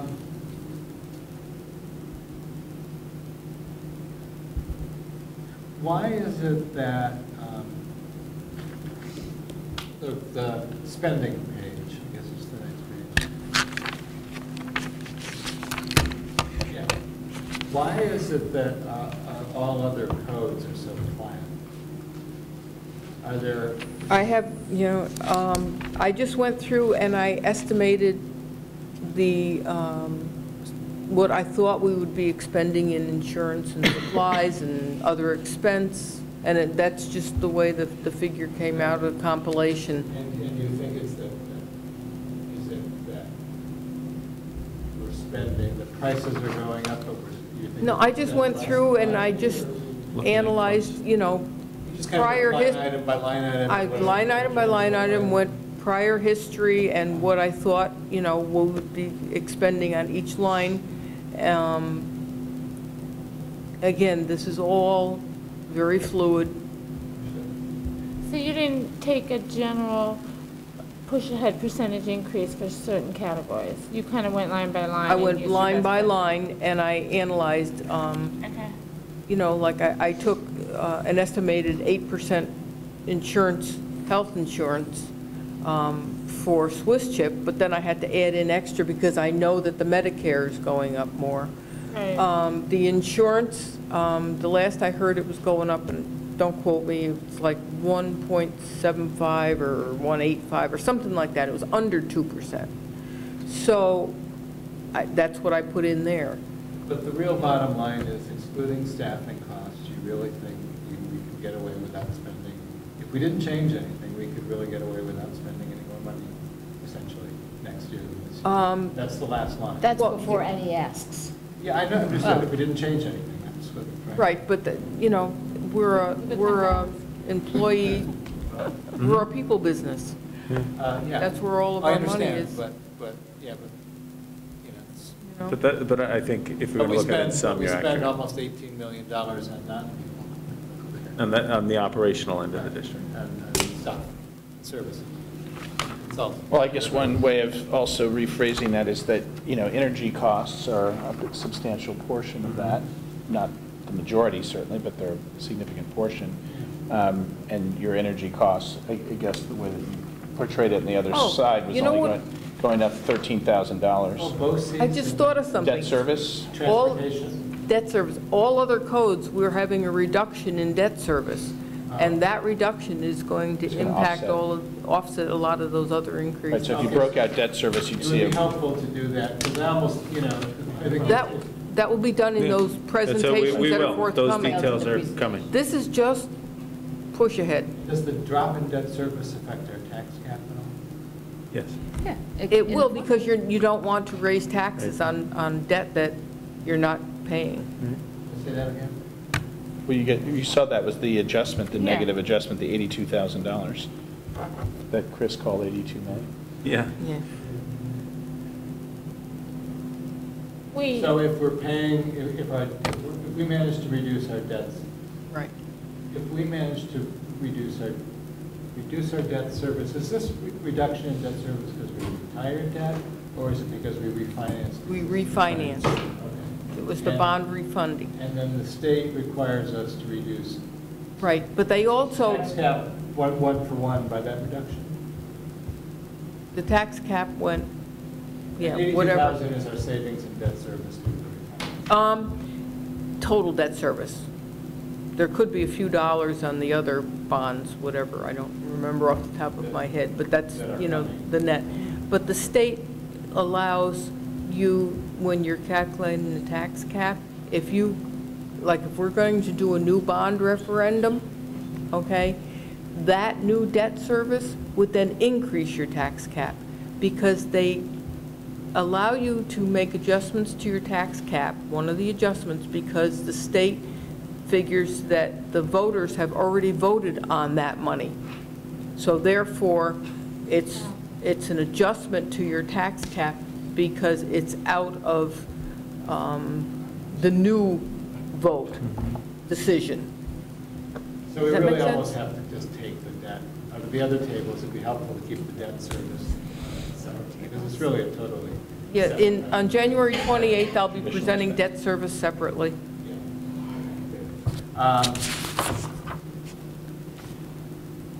Yeah, all right, great. I guess the one question I have that, as we were heading into this, we had some conversations earlier in the year about budget presentations. There was encouragement to be a little more general than I think administration has been in the last 2 years. But I have to be honest, the questions and the detail of your questions tonight, not being critical of them, but show me that you may be asking for detail that's been consistent with what has been presented in the past 2 years. So as, you know, tomorrow we start working on our fields presentation for next week, and by the end of the week, we're starting to work on the budget for the following week. You know, we're trying to have to come to terms with the level of detail there. So we may ask some questions about exactly what we're looking for. And if I could just echo that, it was me that was a proponent of having a more streamlined budget process, because in Dobbs Ferry, they reduce it all, or maybe it's Ardsley, it's Ardsley. They just do it all in like two meetings. They don't go through the level of detail that Bev provides us. I'm not saying whether that's better or worse. I'm simply saying that it means that we have more meetings to focus on other issues besides going through line item by line item by line item. I mean, I'm torn. I mean, you know, I don't think we necessarily have to do the detail in the board meeting, but I think at some of the budget meetings, there's certainly an expectation in Irvington that they're going to be seeing more than less. Oh, yeah, right. And I don't think people would. I was speaking only at board meetings. Right. You know, maybe we look at doing it out of board meetings. I'm fine with that, but I think it would be hard for this community to just get them real top line. I think it would just raise a lot more eyebrows than anything. I think we also have to be mindful of wanting to pass the budget. So how do you weigh the detail and, you know, the needs? I don't know. And I think my concern was, and the nights when we did have a well-attended meeting, I think folks got lost in a lot of the detail when we were going through. So I think maybe we need to find a balance. Well, you don't have to talk about it. I mean, I just think that if people could go through the detail in the back, and it's there for them, and they can call you later, sorry, then I actually think that might be a happy medium. Like, I think you can do a general presentation. You don't have to present every line item. And they are getting it, so they can't say we're hiding anything. And then I think we could get away with that. That'd be my suggestion. I think you give a relatively high-level presentation. Yeah. But then there are backup tables sitting at the end that if questions come up, you can go to. Or, you know, yeah. Yep. I think that might. We'll see how it goes for the first one. That was exactly the spirit of what I had in mind. Just a more truncated presentation with detail in the back. In the back, Yep. yeah. Oh, okay. Yeah. Well, Bev is going to do the detail anyway, because that's how you do the budget. But you don't have to go through when you're doing the presentation on the line item. Yeah. I mean, I think, you know, we can kind of, these tables come close to speaking for themselves. We can see this, we got it, then let's have a dialogue. Right. One more question on the tax base growth rate. So you've talked to like the assessor's office, and we think we're going to get No, another. it's not the assessor. That figure, the percentage will come from the New York State Comptroller's office. And last year it was a 1% increase, so I used the same 1%. Oh, okay. You know, sometimes in the past we talked to Edie McCarthy. This doesn't come from the assessor. Oh, it's calculated by the. Oh, okay. Yeah, but it's calculated by the state comptroller. But this is really the assessed value in the district? Yeah, she usually has even though she doesn't calculate it, she usually has a handle on, you've got these many properties coming on, she has a finger on a pulse. No, the comptroller's office uses other things like your wealth ratio and other things when they're calculating this. Don't ask me how they do it, but we have to wait for the comptroller's office to give us the actual 2% tax cap rate, or whatever you want to call it, and the tax base growth rate. Both of those figures should be coming out in February. This is to calculate the tax Next cap. Yeah. Oh, I thought this was actual revenue we're getting from an increase. No. I'm sorry, I No. misread that. No. Yeah, okay. I have to I'm wait sorry. for those figures to come out in Totally February. misread that. Yeah, I just thought you were saying that we're getting, forget it. Basically, My it's mistake. explaining how a 3.3% budget increase could be allowable under Right. the tax cap formula. Right. What, on the revenue side, are we, from tax revenue, have you put anything in for increase, or you just assume we stay the same? The tax, Tax revenue. the tax revenue is the balancing figure there. The tax levy needed to balance the budget is $49,605,000. We calculate that. I'm sorry, where's that? Oh, On here, the tax levy. Yeah, no, but I'm saying we get tax revenue. That's how we pay the Right. bulk of our budget. Right, that is, the No, levy I mean, is, but I'm saying, I didn't mean that. I mean the assessed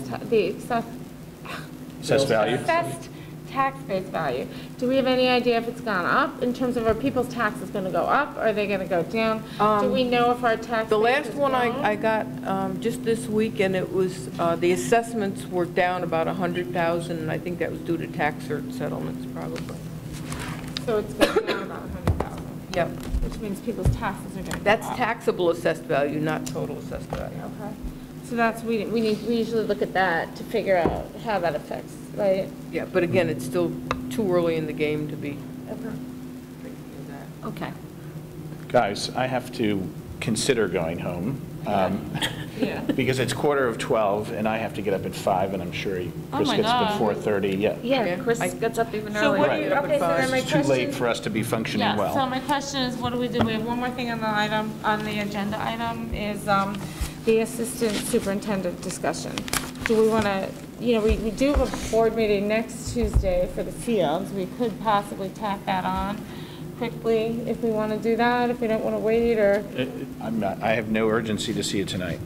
Yeah, could we start that meeting, 15 minutes earlier? We could start that. I would almost prefer to do the ASI thing after the fields. It just, in how my mind works with it, because we're preparing for, whatever your preference is. That's fine. I don't have a preference. Okay. Okay, so Elaine, you got that? We're gonna move the assistant superintendent discussion to next Tuesday night. The bulk of the agenda is the fields, and we'll tack it on to the end. Okay. Meeting notification, next meeting will be January 24th, To Tuesday. ask the audience any questions? The what?